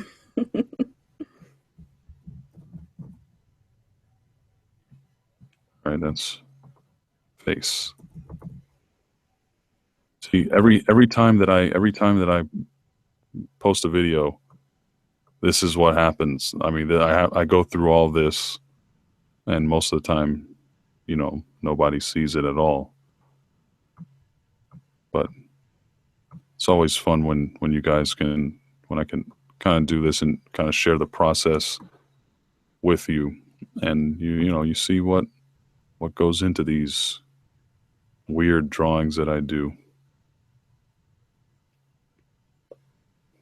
And I'm glad that a couple people stick around and spend the time and watch it with us. It's a lot more fun to do these when I'm not lonely. Aww. Oh wow, the ruler of Earth's Hyper Shadow 78. That's one hell of a name. That is. I don't know if they're joking, but one time I thought I saw a tiny shadow man, but it was a bag of groceries on a doorknob. I actually had an experience like that. I don't know, I was probably like 13 at the time, and I was walking out of my bedroom in the middle of the night. I was going to go get a drink from the kitchen. And in the dining area, there was a bag hanging on one of the chairs, one of the side of the chairs. And I stopped dead in my tracks and the first thing that went through my mind was, oh God, not again. And I swear to God, I thought that bag was like an alien, like one of the Greys. And that freaked me out so much. It only, like, the image was only for an instant. So I'm sure it was just, it's dark, whatever. My eyes are playing tricks on me. But what freaked me out the most was the thought that struck me at that moment was, oh God, not again. Where does that come from? I mean, oh my So God. you're not actually aware of what happened the first time. No, not at all. Oh, Hope that's I never interesting. am. Yeah, that's something I'd rather keep hidden from the front of my mind too, if I had the choice. Exactly. But yeah, I will never forget that. That is just so freaky. And to think that something might have happened to you that you can't actually recall.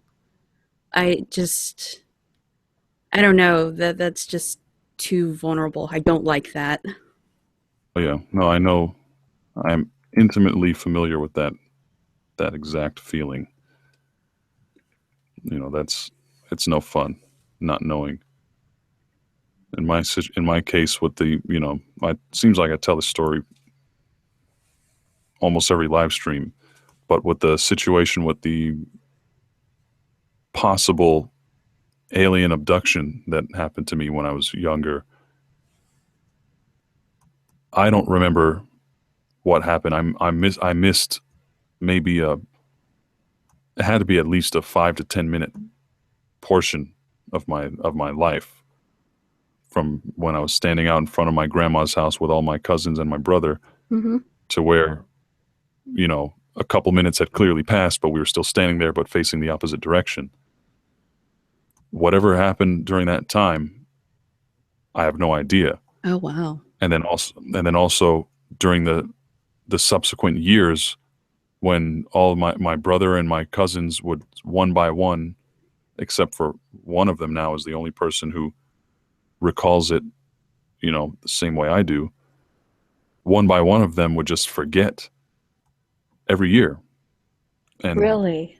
yeah, and at right now, it's only me and the other older cousin that I have that still remember that this even occurred at all. So I'm left to wonder what happened to my brother, what happened to my cousins that somehow mysteriously have forgotten this crazy experience that we had, that we spoke about it amongst ourselves for years. And then, every other year, the next youngest person would just completely forget about it.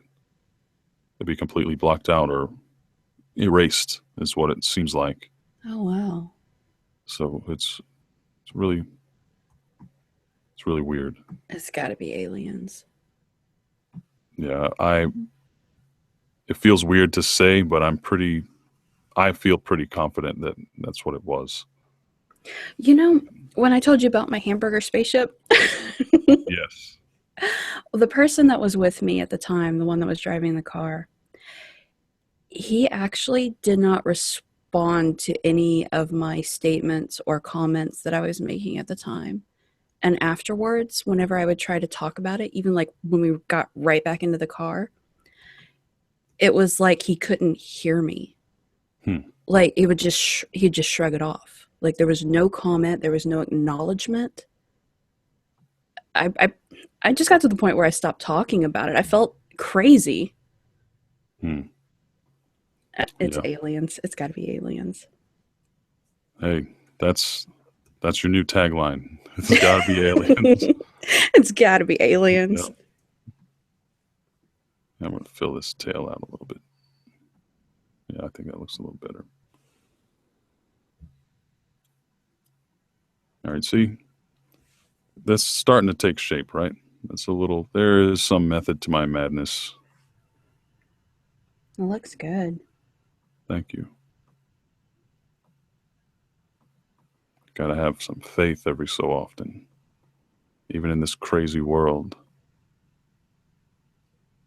No, not that. I don't like that. every so often I'll get a little too much action, more than I wanted with something.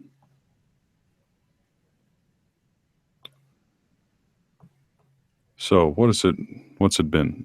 Hey, let me ask you something. Can you hear me from here? Yeah. Okay. All right. I just shifted my microphone around a little bit. Okay. How long has it been since last time we did this? I think. Since the last live stream? Yeah. I don't know. 2 weeks, maybe 3 weeks. Yeah. It's not been that long ago, but I don't think it's been a month. Oh, okay. Yeah, it definitely wasn't a month. I think I did it in November some point. So, how have you been since then? Pretty good. I mean, work, too much work. Yeah. It's like I recorded all these stories, but I haven't had time to edit them, so they are sitting there just waiting. Yep. But yeah, whatever. See, I used to have that situation all the time, like where I would have 6 or 7 stories that I wrote, Mm-hmm. that I'd sit down and record them all, and then I would just have, you know, a reservoir of stories that I can draw from. And like, all right, whenever I want, I just draw a picture real quick, put the video together, put the sound effects and everything, and then I'll be good to go. I'm done. Yeah. But now, I mean, I'm so far behind because of work, and I was sent somewhere for almost a month. Almost all of November I was away for work, and I don't have anything completely written. I don't have anything recorded, and I probably won't for another week or two at least. So that's why I decided to do this live stream today, because I kind of had to admit to myself that this is not going to work in the way that I wanted it to, the way that it's been working so far, because things are legitimately changing, and everything in its season. And I'm sure that at some point I'll be able to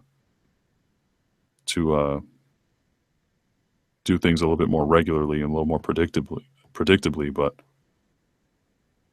for anybody who's watching, the best way, if you want to know when I'm going to be doing something or what I'm working on, the best way is probably Twitter, because I'm on Twitter pretty frequently, and whenever there's something that needs updating, I get on there and I let you guys know that way. But that, on top of, if you really want to, turning on those notifications, even though I know those things are like hit or miss, whether they even work or not. That's for sure. Yeah. Rainer just posted a comment. Take a look at it. Volunteer my voice and record a story for your channel. Well, I appreciate that offer, Rainer. Thank you very much. I don't think that'll be necessary, though. I kind of want this to stay fun for me. I want it to stay where, it's never. I don't think it's ever going to be my living, the way I make my living. But I want it to be like my escape, in a way. Something that I do to get away from the everyday stuff that I have to go through. And my job is not always the easiest thing for me to have to go and do every day. So I like having this, and I like that I have followers and listeners that are compassionate enough and understanding enough to let me have it the way I need to have it, the way my life allows. And I'm sure, I don't think I have too many people that are going to just say, you know what, screw that guy and, unsubscribe or something like that because of a lack of a normal regular schedule. Yeah, I highly And, doubt that. yeah, I mean, in this case, in the case of the people that are, that gravitate toward people like you and I, Nix, they're a little bit more laid back than that. They're not these YouTubers that are YouTube listeners that get all up in arms and pissed off if you step out of line, you know what I mean? Yeah. That's really good. You got to be thankful for that. Philly Girl 1, send me the story. I will look at it.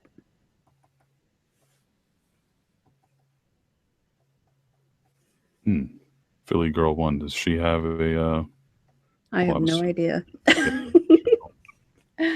Now, if anybody wants to contact me, Twitter, email, whatever, I'll get back to you. I don't have a huge fan base, so I mean it's easy for me right now. I can pretty much give one-on-one attention to most people. Yeah, and that's a beautiful thing. Not everybody can do that, and no one has to do it. So good on you for being available and engaging with your subscribers and your listeners and stuff while you can. Because I have a feeling, I mean, with your like I always say, you're one of my favorite people to listen to on YouTube, and that's what if you keep at it, there will come a time eventually when you can't really, you're not going to really be able to spend as much time and put as much attention as you would like on the people that listen to you. But while you can, it's good to do that and build that reputation for doing so. So good on you. Oh, such great comments. Thank you, all of you. But I don't know. I really don't think my channel is going to be huge, and I'm fine with that. I mean, there's more things that I would like to do, and I'm actually trying to put in process a separate, like a side channel that's actually going to be something almost completely different. It's still going to have a supernatural twist to it, but it's going to be a different format. So I don't know. I'm just having fun, and I like that. So that's what it's all about. Yeah, there's no reason to put yourself through any suffering on account of this this stuff. Should be having fun with it. There we go. Yeah, I'm gonna go with that. Like DB, really?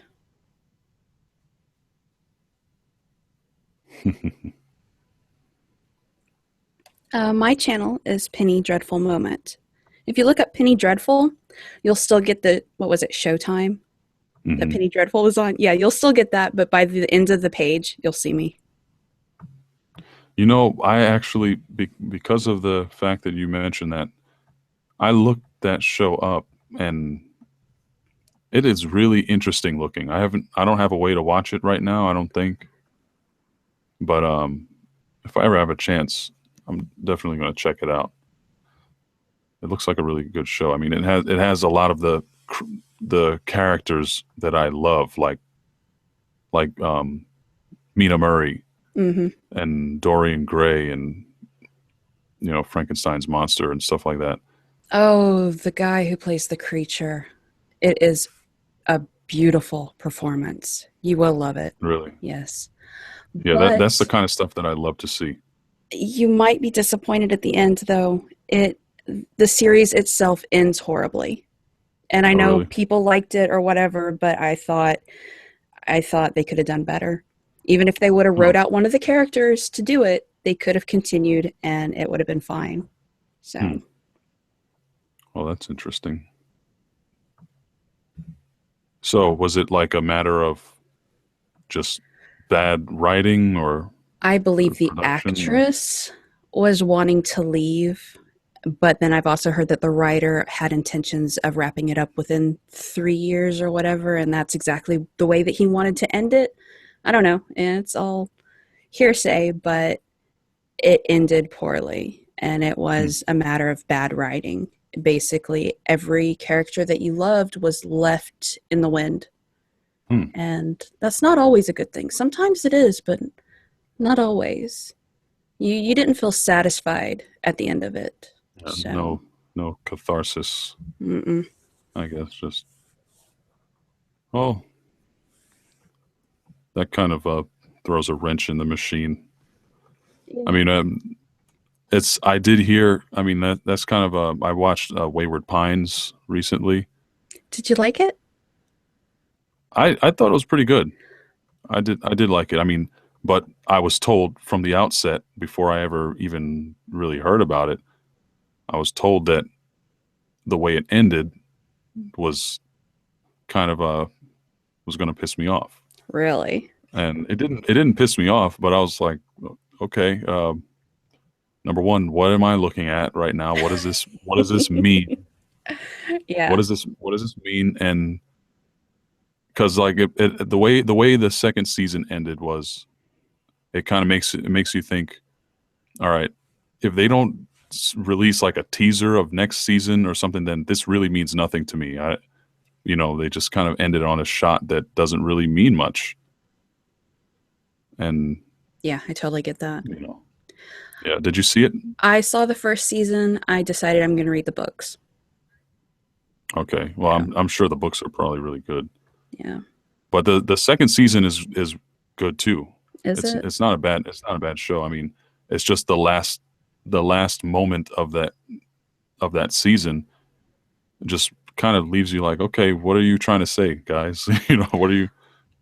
What are you trying to tell me right now? Is that going to be the end of it, or is there a third season?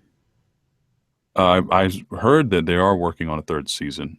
Okay, then I might go ahead and watch it. I'm just so tired of being disappointed by shows that I think I'm going to love. Hmm. Yeah, especially when the disappointment comes like at the very end. Mm-hmm. Definitely. I've been watching Westworld. I'm about halfway through that. Are you really? Yeah, I told and you it's good, right? yeah, yeah, that it is awesome. Mm. So thank you. Have you noticed in between the different stories, have you noticed the backgrounds, like the emblems of Westworld? The emblems. Yeah, like the You mean insignia. like Game of Thrones style No, emblems like for? during, I'm not going to say too much because I don't even know if it's right, but it's just a theory that I heard. In Westworld, as you are flashing back through the different stories, there are times that you'll see the Westworld company insignia, and it will look like it's more antiquated than maybe another one, which kind of gives you the Hmm. feeling that some of these timelines aren't exactly in the future. Like you're seeing characters in the past, you're seeing characters in the present, and you're seeing future characters. Wow. So you mean like even in the during Yes. the regular parts of the regular narratives of the story? Yes. Or wow. Which I'm going back. I think, yeah, I'll be able to do it Monday, and I'm going to watch the whole damn thing again because I didn't catch it. Wow. You know what? You going That's to start awesome. over? I mean, because I'm only the first. I'm on episode 6, I think. Oh, yeah, you can totally start over because there is still so much more that's going to happen. Yeah, definitely. Wow, that's pretty crazy. But like I said, I don't know for sure. It's just a theory that I heard, and I'm going to rewatch it Monday. So. Okay, well, we have pretty regular contact. So if you start seeing that and you think it's worth it for me to go back and do that, because that's 5 hours that I've already spent that I would have to re-spend. It'd You be know. worth it though. It's a good show. Well, no, I agree. The show is phenomenal. It's like Game of Thrones level TV, which is basically as high as it gets. You know the second season's not going to come out until 2018, right? I heard about that. Yeah, I hate that. Yeah. Yeah, but hey, they I'm sure it's that way for a reason. They probably just don't want to. They probably just don't want to jump the gun. I don't know. I heard during the shooting of this season, they were like halfway through it and they didn't have the ending and they actually stopped production. They wanted the ending scripted before they continued. So they're being Wow. really meticulous about it, which I can wait. I wait for Sherlock. I can wait for this. So, Yeah, yeah. Sherlock is another really good one. Benedict Cumberbatch is one of my favorite actors. really. Yeah, I love him. I loved him in Doctor Strange too. Did you He see was one him of in what is it? August, Osage County? my. No, what is that? Well, it's a movie. It was based on a play, but it's here in Oklahoma. But anyway, he plays one of the minor characters, and it's a real departure from what we normally see because I think that was at the height of Sherlock and everything else like that. And I don't think he had done the second Star Trek yet. Hmm. So, I mean, it's a good glimpse into his early work, Hmm. but yeah, totally different. What's it called? August, Osage County. Okay. Hmm. That's interesting. Oh, I see Dark Waters is in the chat. Oh, hey. Greetings, my friend. How's it going? Guess I should Let's see go here. back and look. Yeah, we've been off on a tangent. I'm sorry. Not doing my No. job. Hey, that's a big part of your job is keeping me company too. Don't forget. Yeah, that's true.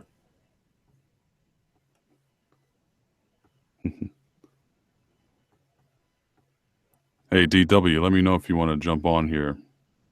He was kind enough to invite me onto one of his live streams a couple nights ago. Had a little bit of fun there talking. Oh, what he's referring to is well, I don't know if he's asking, maybe he knows already. The Dogman versus Rake story that's over there being written by our friend, the opinionated viewer.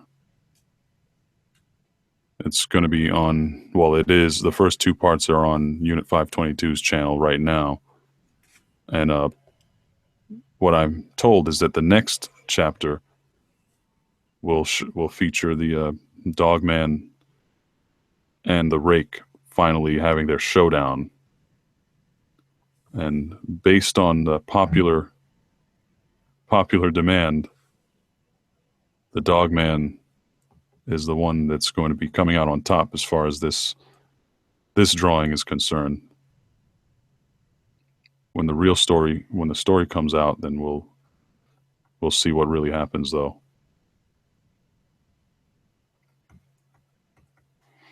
All right, let me see here. Okay, I'm just about done with this Dogman. I'm pretty happy with it so far. It looks really good. Thank you.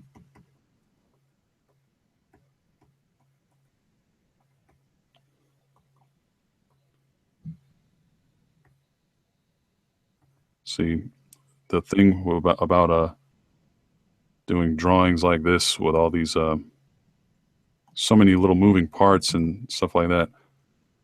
I'm kind of a I want to say perfectionist, but when it comes to my stuff that I do, I like it to be as perfect as possible. And if I don't the things and I will go back and look at it later and be mad at myself for not doing something well enough. Like if I went back and looked at this and saw that there were no little furs right here in this little corner of his face, I'd be I'd be pretty I'd be pretty pissed at myself. That's what makes your drawings so good, is because you are a perfectionist. So I don't think anybody's complaining. Well, I'm glad you think so. Thank you. Let me see here. Maybe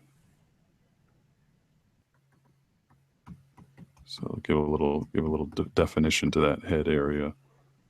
Maybe some muscle.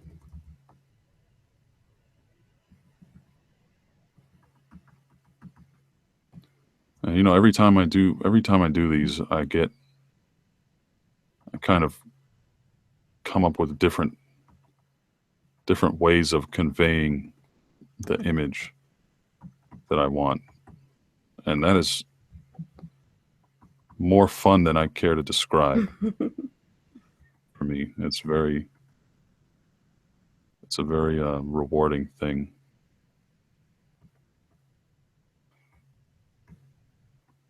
It makes me feel smart. Have you thought about putting some of your images up for like sale?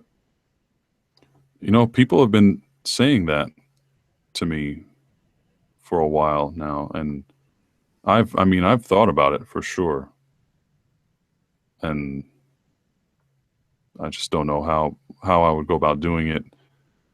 And you know, I would it would have to be in some way that I'll be able to ensure that the product that people get will be a good quality. Like, I mean, I wouldn't sell them digitally. I would sell I would have it where, you know, you can go to a website and order prints. Yeah. And the thing that I would hate the most would be if somebody said to me, "Hey, I paid for this print and, you know, the quality sucks of the print." You know, so I would have to actually set it up and then maybe buy one myself before I went public with the website and see how they do their stuff. Yeah. You know, secretly buy one, you know, as though, you know, with them not knowing who I am and not knowing that they better do their best to impress me because I'm the person who's going to be, you know, doing business with them. I think you should look I into would it. just really, I think there's a market for it. I will certainly look into it. I mean, I'm all for making a little bit of money where I can, because you know this YouTube money is not rolling in really. You know, No, it isn't. it's not how it works. Oh yeah, not for me anyway. And then Oh so my god, and you were talking about giveaways. Dude, you could totally give away like some of your prints. I would definitely do that, to especially to help help make up for the fact that I'm not going to be doing weekly uploads. That might work out pretty well. Okay, got it. I'm so glad I thought about this because I would have been pissed. This is such a small, tiny little thing, but I want to just put a few little scraggly details in the shadows so they don't look like they're made of clay or something. I don't know. That's the way it makes sense in my mind, anyway. Maybe you guys will see what I mean when I zoom out of this. Whereas it would look it just looks weird when you have these solid straight lines in shadows when it's supposed to be something that's covered in fur. You know. Well, you're doing a great job. I mean, the muscle definition is there. You can see that. So, No, thanks. And that's something I'm typically. Oh, you know, I'm trying to work on my ability to show like anatomical features like that. You know, especially when it's laying under fur. It's not always that easy for me.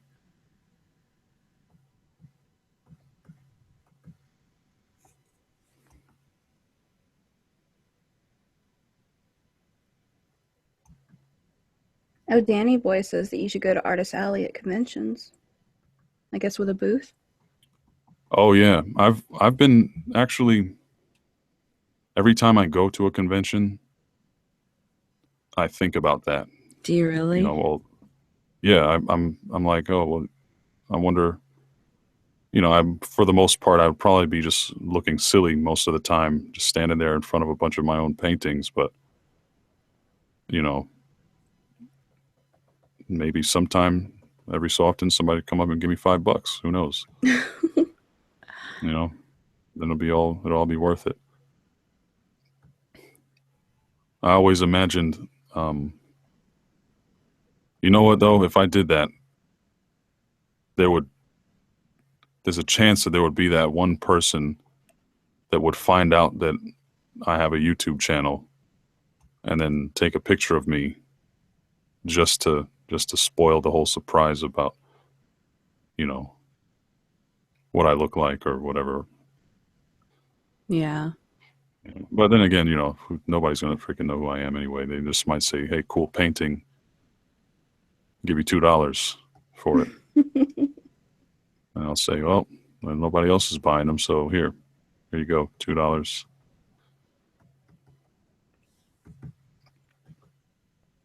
I don't know. I think you should really check out getting these reproduced. I will. And I appreciate your confidence in me. Even Dark Water says so. I'm not the only one. A lot of people in the chat. I mean, I really think you have a market. Well, thank you guys. I appreciate the support. You guys always support me in my little pipe dreams here, and I will do something. I don't know what, but at some point I'll do it.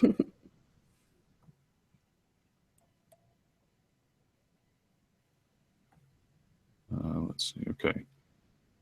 All right. Almost. Okay. Well, you know what? I just realized I didn't. This guy does not have a tongue, does he? No, not yet. Yeah, he's about to get one. It's going to be a big, juicy one.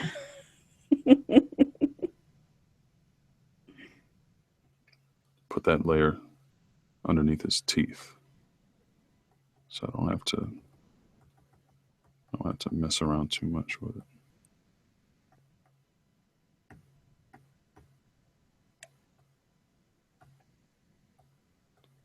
Let's see. Tongue is turned up that way. Maybe put that underneath the face layer too, so it's not.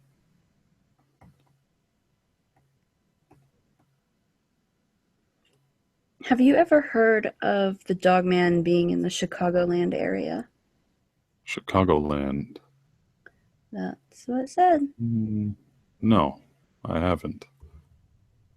And again, I mean, I haven't heard about very many credible sources saying where dogmen can be found, and the only one I've ever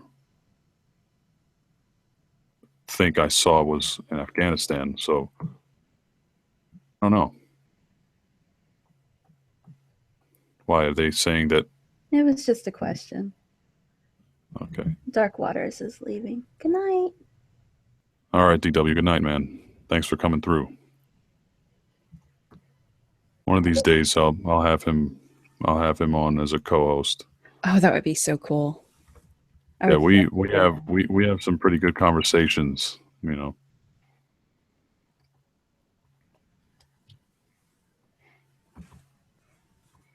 I wish Oklahoma had some good cryptids. All we have is this stupid squid that's supposed to be in a man-made lake. It's like, where does that come from, really? Squid in a man-made lake, huh? Yeah. Sounds kind of a toxic Avenger type thing. Oh gosh. I don't know what it was. I just get this weird feeling whenever I see Toxic Avengers or anyone mentions them. It's something from my childhood. I don't know what happened or why I feel that way, but it's just really I just feel weird whenever I think about the Toxic Avengers. Well, I mean, if you watched those when you were little, they're not exactly kid friendly. Oh yeah. Oh maybe, no. Maybe that's what it is. All trauma production should be avoided for children. That's just the rule. Oh, well, I'm sure if I would figure that out pretty quick if I ever actually go back and watch them. Oh my god. They're hilarious though. Well, man, I'm really trying to think like what happened. I remember the cartoon. I used to watch the cartoon. Really? I did not watch the movie. More, I think I saw the movie once, but I didn't. It wasn't like a normal thing. Yeah. They're gross and they don't get girls. I remember that. Toxic Crusaders. I actually didn't watch the cartoon. Yeah, that was the song. Toxic Crusaders. They're gross and they don't get girls. So very politically correct, as you can see. Oh my god. I used to love the Garbage Pail Kids. And those were awesome. Do you even remember that? What was that? Okay, they started out as these, I believe it was Topps trading cards, but it was a little package. You know, you got the trading card, they were stickers, they had a little comic or something on the back, a little bit of bubble gum, whatever. Hmm. But the picture on them were like a parody of Cabbage Patch Kids, and they were all gross. I mean, if I it think was I actually nasty, it remember was on those cards. So, that. but yeah, they were Yeah. awesome. So what was the point of it? Nothing. It I was mean, just something. I just guess, 90s yeah, kids just something to be there. yeah. A lot of Actually, that in the 90s. I think it was like closer to the late 80s. I don't know. Oh, it could be. I know No, there's don't like, date yourself now. well, I know there was like a resurgence of them, like maybe 10 years ago or something like that. They might still be reprinting them, but the I originals definitely were remember. awesome. I definitely remember that being a thing in the 90s at some point. Yeah. They also had I don't know if it was live action. I mean, I think there was people in it, but they were like little people, I believe, in costume, and it's a horrible movie. It really is. It's horrible, but Hmm. it's one of those that you watch because it is horrible. So, but I watch a lot of crap. I'm sorry. Hey, don't we all? I mean, the amount of crap that exists on TV, you're going to run into it at some point. There's really no avoiding it. I mean, most of TV is crap except for Westworld, Game of Thrones, that level of stuff. I mean, as I've said before, I do enjoy like The Flash, but that's just because of my comic book background. That's another thing I always think about when I go to a convention like a Comic Con or something like that. Hmm. I there's some of my stories actually started, well, some of the stories that I kind of have worked on, and I don't know how many of them I've actually told on this channel, but some of them originated as comic book ideas, you know, Yeah. and like for example, the Dreamer originated as a short film idea that I had that we actually went out and filmed it with my brothers and my a couple other people, my sisters. Really? Yeah, Do and you? then I still have the footage, Oh but my I God, you never. do. Yeah, I never put the footage together because like I said, I'm kind of a somewhat of a perfectionist, and I know because of the haphazard way that we shot it, and I was a terrible director at the time. I did not know what I was doing, and I know that it would just be a terrible waste of everybody's time. So instead of make it a further waste of time, I just told everybody like, "Hey, I'm not making the video anymore." Oh, come on. it's this decision was made years ago. I still have it. So obviously, somewhere in my brain, I'm like just telling myself that I'm going to do it one day, but I have not. That day has not yet come because it's just it's so discombobulated, and it's so it would be so difficult for me to get from it what I intended to get. Yeah. So it's kind of like I'm not sure how I'm going to even pull it off, even if I really tried and really wanted to. I'd like to see it. I think it'd be worth a watch. I mean, I'll put it this way: if I ever did, if the Dreamer ever like gets picked up by some movie studio or producer or something and becomes a movie, Yeah. that will definitely be on the Blu-ray extra features.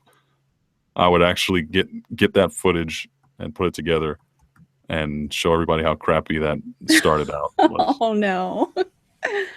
Because it definitely came out better as a story than it did as a short film. The long drawn out story, and this is like, I think the short film encompassed maybe the first 3 chapters of the story, and that's it. Really? Yeah, so whatever all the other aspects of the story, I just came up as I went along. And let me see here. I need to clean up these fingers. Okay. Now, I know there was a question in there that I completely lost, so if you guys can help me out. Was somebody wanting to know which story featured X and his Dogman story? Like, is that a thing? True Military Encounters posted 8 months ago. I think that's a little bit too early. I think they're wanting like the one way back. Yeah, that's what it was. Was it? I believe Famine 52, my cleverest subscriber of all. Awesome. I think they got it right on the head right there. Cool. Because I lost the thread of that. There was so many people talking over everybody else. I was like, whoa, wait. That makes me happy. Whenever people are talking so much amongst themselves that we have trouble keeping up with them, that means people are here and they're talking and they're having a good time. That always makes me smile. And it would not be possible without you. So thank you very much, Nix. I appreciate that. I appreciate your constant support and willingness to come out here and keeping old weird YouTube guy company. No, it's no problem. I mean, this is fun. I love this. Yeah, I love it too. And I have lots of fun. And like I said, otherwise I would just be sitting here drawing this in silence. Well, or maybe I'd probably have some focus that. music playing or something. That's Yeah, I do it all the time, but when I can, it's definitely I prefer this over the alternative. Have you thought about doing your drawings on Twitch? Starting a channel there? You can do that? Yeah, there's a lot of people. I thought that was more of a just gaming. Nope. Yeah. They've opened it up to like arts and crafts stuff. What's her name? Susie from Game Grumps. She used to do her taxidermy stuff on there. And oh wow. Yeah, I mean, people are doing all sorts of things. That Twitch has become like really responsive to YouTube's denial of the artist, I guess. Apparently people aren't getting paid because animation is just, it takes too long and it's too short. So the videos are small. You don't get the time. The algorithms aren't in their favor. Yeah, so Twitch has kind of picked it up. So that might be something to look at. That's some good information. I will do that. Let me see here. I think this little foot right here needs to be behind the wolf. Oh, looks like Rainer's going. Good night. All right, Rainer. Have a good night, sir. Thanks for coming by. You got such great subscribers. Yeah, they for the most part, they let us know when they're leaving, so we don't miss them and wonder if everything's okay, because they know we care, and that's really good. All right, okay, what's going on here? Every so often, you get a rogue layer. Oh, there we go. See this little shadow right here on top of the foot was bothering me, and it would have continued to bother me till I found the culprit, and now I have. So there we go. Have you ever heard of any stories about Dogman in World War II? No, I haven't. I have not, but that's definitely a fascinating concept. Far right Mexican, have you? Do you have any suggestions? Because that would be interesting. Donica 691. Cyborg Satyr, what is your question? I'm looking. What?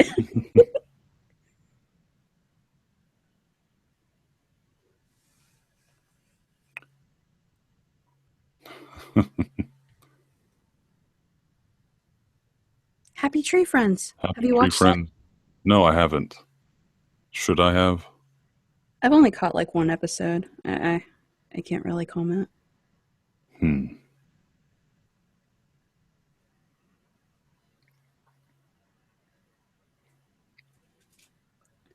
Let's see. Oh, I gotta pause it.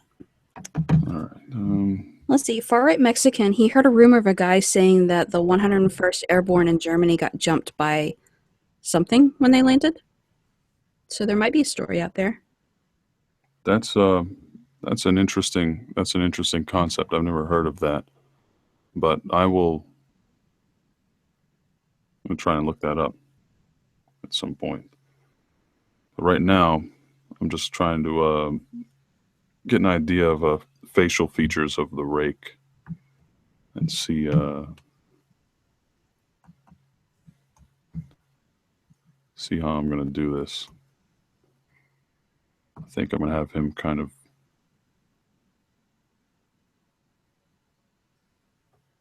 Oh, no, that doesn't work, does it? Is that an actual...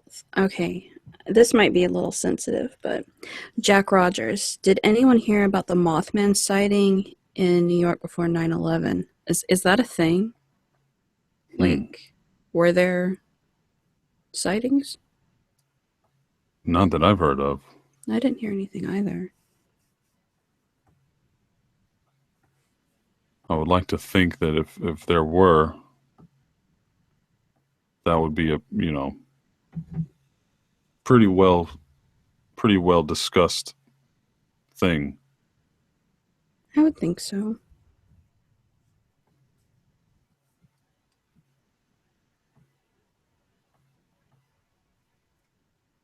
Famine 52. Well, I mean, what was it? Point Pleasant, Mount Pleasant? The Mothman? Where was the bridge that fell? It's in Virginia somewhere. That sounds familiar. It's either Point Pleasant or Mount Pleasant. I can't remember which one, but if you'll look up Mothman, aside from X-Files, you will find the encounters of it, and it's actually pretty freaky because it's not just the Mothman that was sighted. There was actually other supernatural and paranormal things that were going on, a lot of alien encounters. So it's a real good read. Let me see. I'm trying to decide where this thing's face should be. Maybe it should be here. Maybe it should be there. Far right Mexican. In Vietnam, there were many stories of bat-human cryptids attacking U.S. soldiers in the jungles. Really? I'm not really into the whole military thing, so I mean, I wouldn't know. Vietnam. Brooklyn Masters, good night. Hey, good night, Brooklyn. Oh, Sydney's back.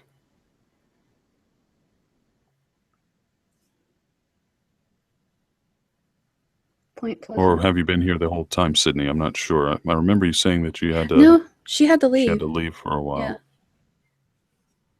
Yeah. You know, until you actually sit down and try to draw one, you don't realize how little you know about the rake. Like what it's like. What would the rake be doing at a time like this? Or what would it be?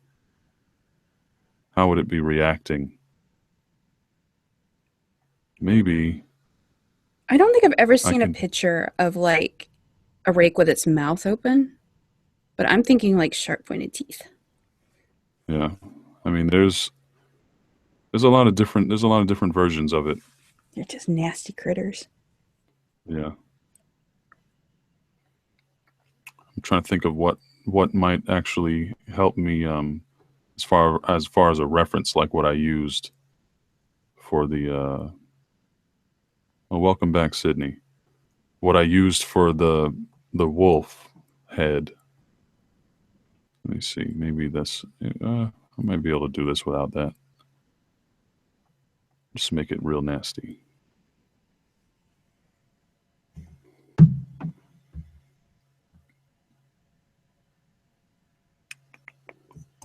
Okay.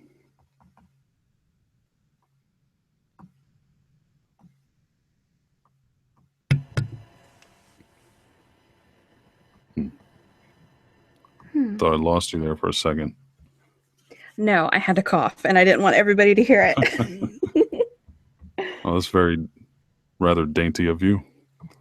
Well, I mean, the mic's right here, and Yeah, that's loud. I get it. I try to do the same thing. I don't like making people listen to my mouth noises. So, you know, Oh yeah, you have a thing about that, don't you? it's a little thing.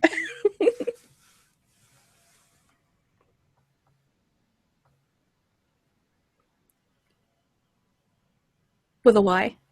Famine 52.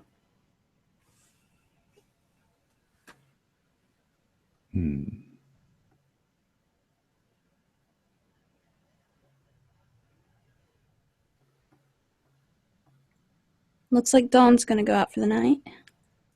Good night. All right. Good night, my friend. Thanks for being here.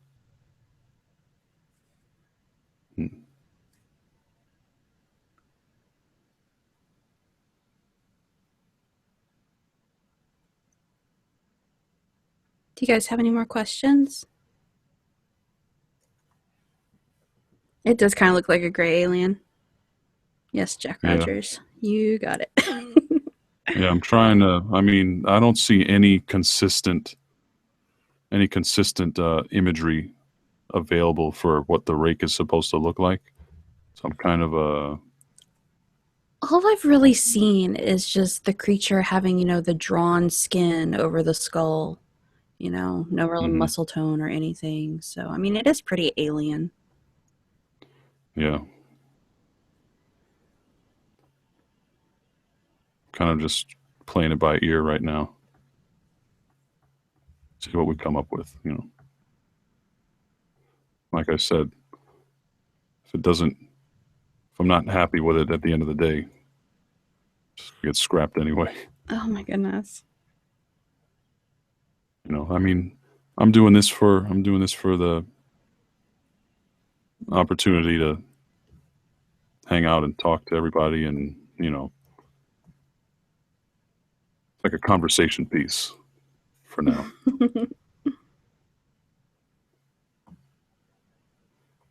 Oh goodness.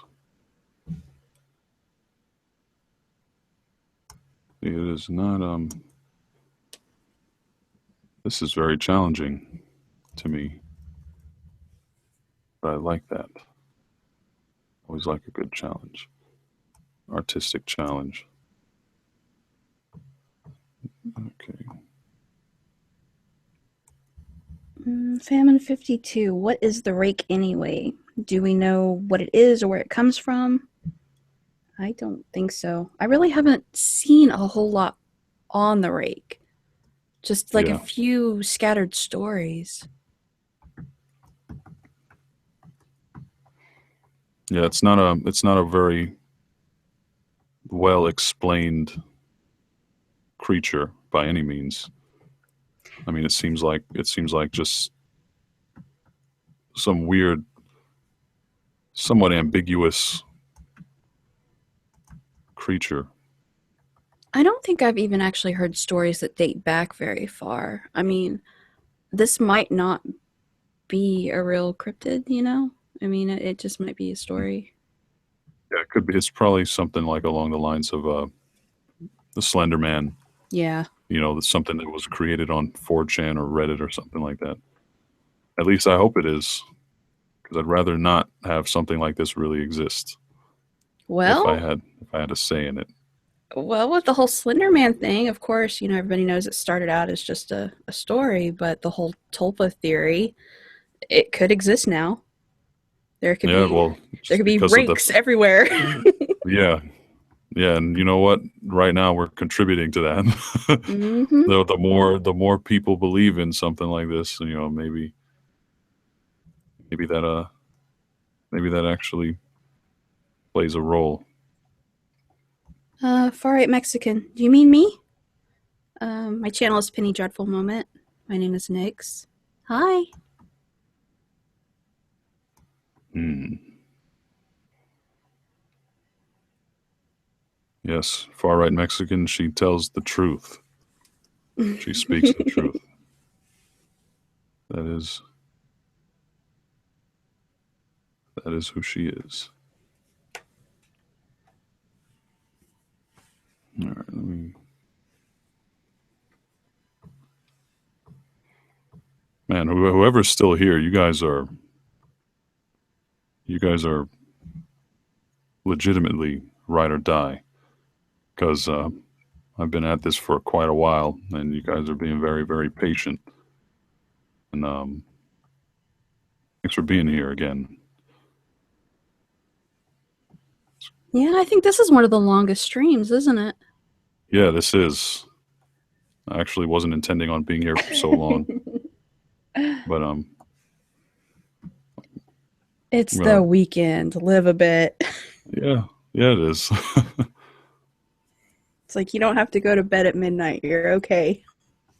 Yeah, well, thankfully. I mean, I hope not. At least with my job, I can get called at any time. So hopefully they don't call me like Oh my an god. hour after I go to work. I mean, an hour after I try to go to bed. I've had that. That So sucks we'll so see. bad. Yeah, it rarely happens, but just that looming knowledge that it can happen at any time. That's something else.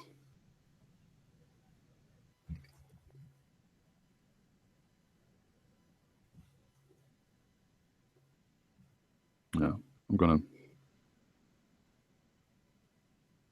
It's actually getting a little bit difficult for me to think straight as far as where I'm trying to go with this, because of the fact that I've been up since like 4 in the morning. Oh my god. Well, I did take a little nap at some point. Which, you ever take a nap when, and you don't really know how long you were napping for? Yeah, and you're confused about whether it's the next day or not. Yeah, you're like, did I just like sleep on through to the other side, or is it still Saturday, or what? That's what happened to me today. I hate that feeling. Yeah.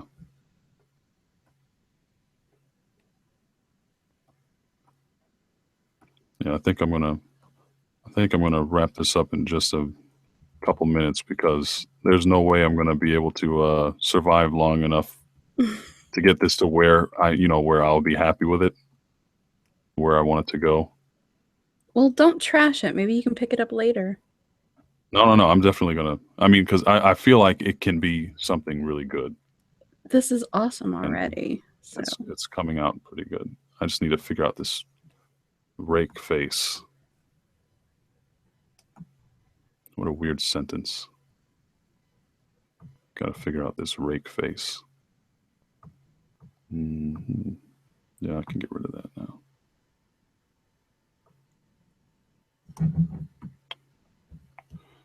Okay. So, I think I'll just finish this at some other time, probably offline. I don't think I'm going to drag you guys into it again for this because maybe I'll just do it tomorrow while I'm watching TV or while I'm rewatching all of the first 5 episodes of Westworld. yeah, there you go. Well, then you won't catch the insignia. Oh yeah, that's you you're have right. to watch it. Yeah, that's really fascinating. If that's what they did, that is amazing. Yeah, I can't wait to rewatch it myself. Yeah. All right. Well, you know what? Now's as good a time as any.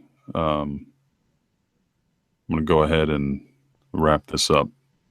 Thank you guys so much for coming. Thank you so much, as always, Nyx, also known as Penny Dreadful Moment. If you guys haven't visited her channel, please do so. I think we all owe her that much for her sticking around for 3 hours in the middle of the night. No, it's fine. Yeah, I knew what I was getting into. Well, by now, if you didn't know, I'd be disappointed because of this is like the 5th time this has happened. But I really appreciate you, and I appreciate and love every single one of you guys. You guys are definitely ride or die. Definitely a well of endless support and encouragement for people like Nyx and myself. And I know I can speak for Nyx on that. Definitely. And, I will see you guys. It's not going to be as predictable, but follow me on Twitter, turn on those notifications on YouTube. And we love you too, Phantom Knight. And, definitely keep us. Oh, Angelica, Manuel, love you too. And I love everybody who I haven't had a chance to respond to in this entire chat because, you guys are pretty chatty today, and that's good. That's great. We appreciate it. But thank you guys so much for coming. You'll see me when you see me. That's whenever I can, whenever I got something that I know you guys are going to love, you will certainly hear that. And until next time, my friends, thanks for joining us. Have a good night. And well, yeah, I guess I might as well say my catchphrase. I'm Mr. X, and may your nights be full of dreams.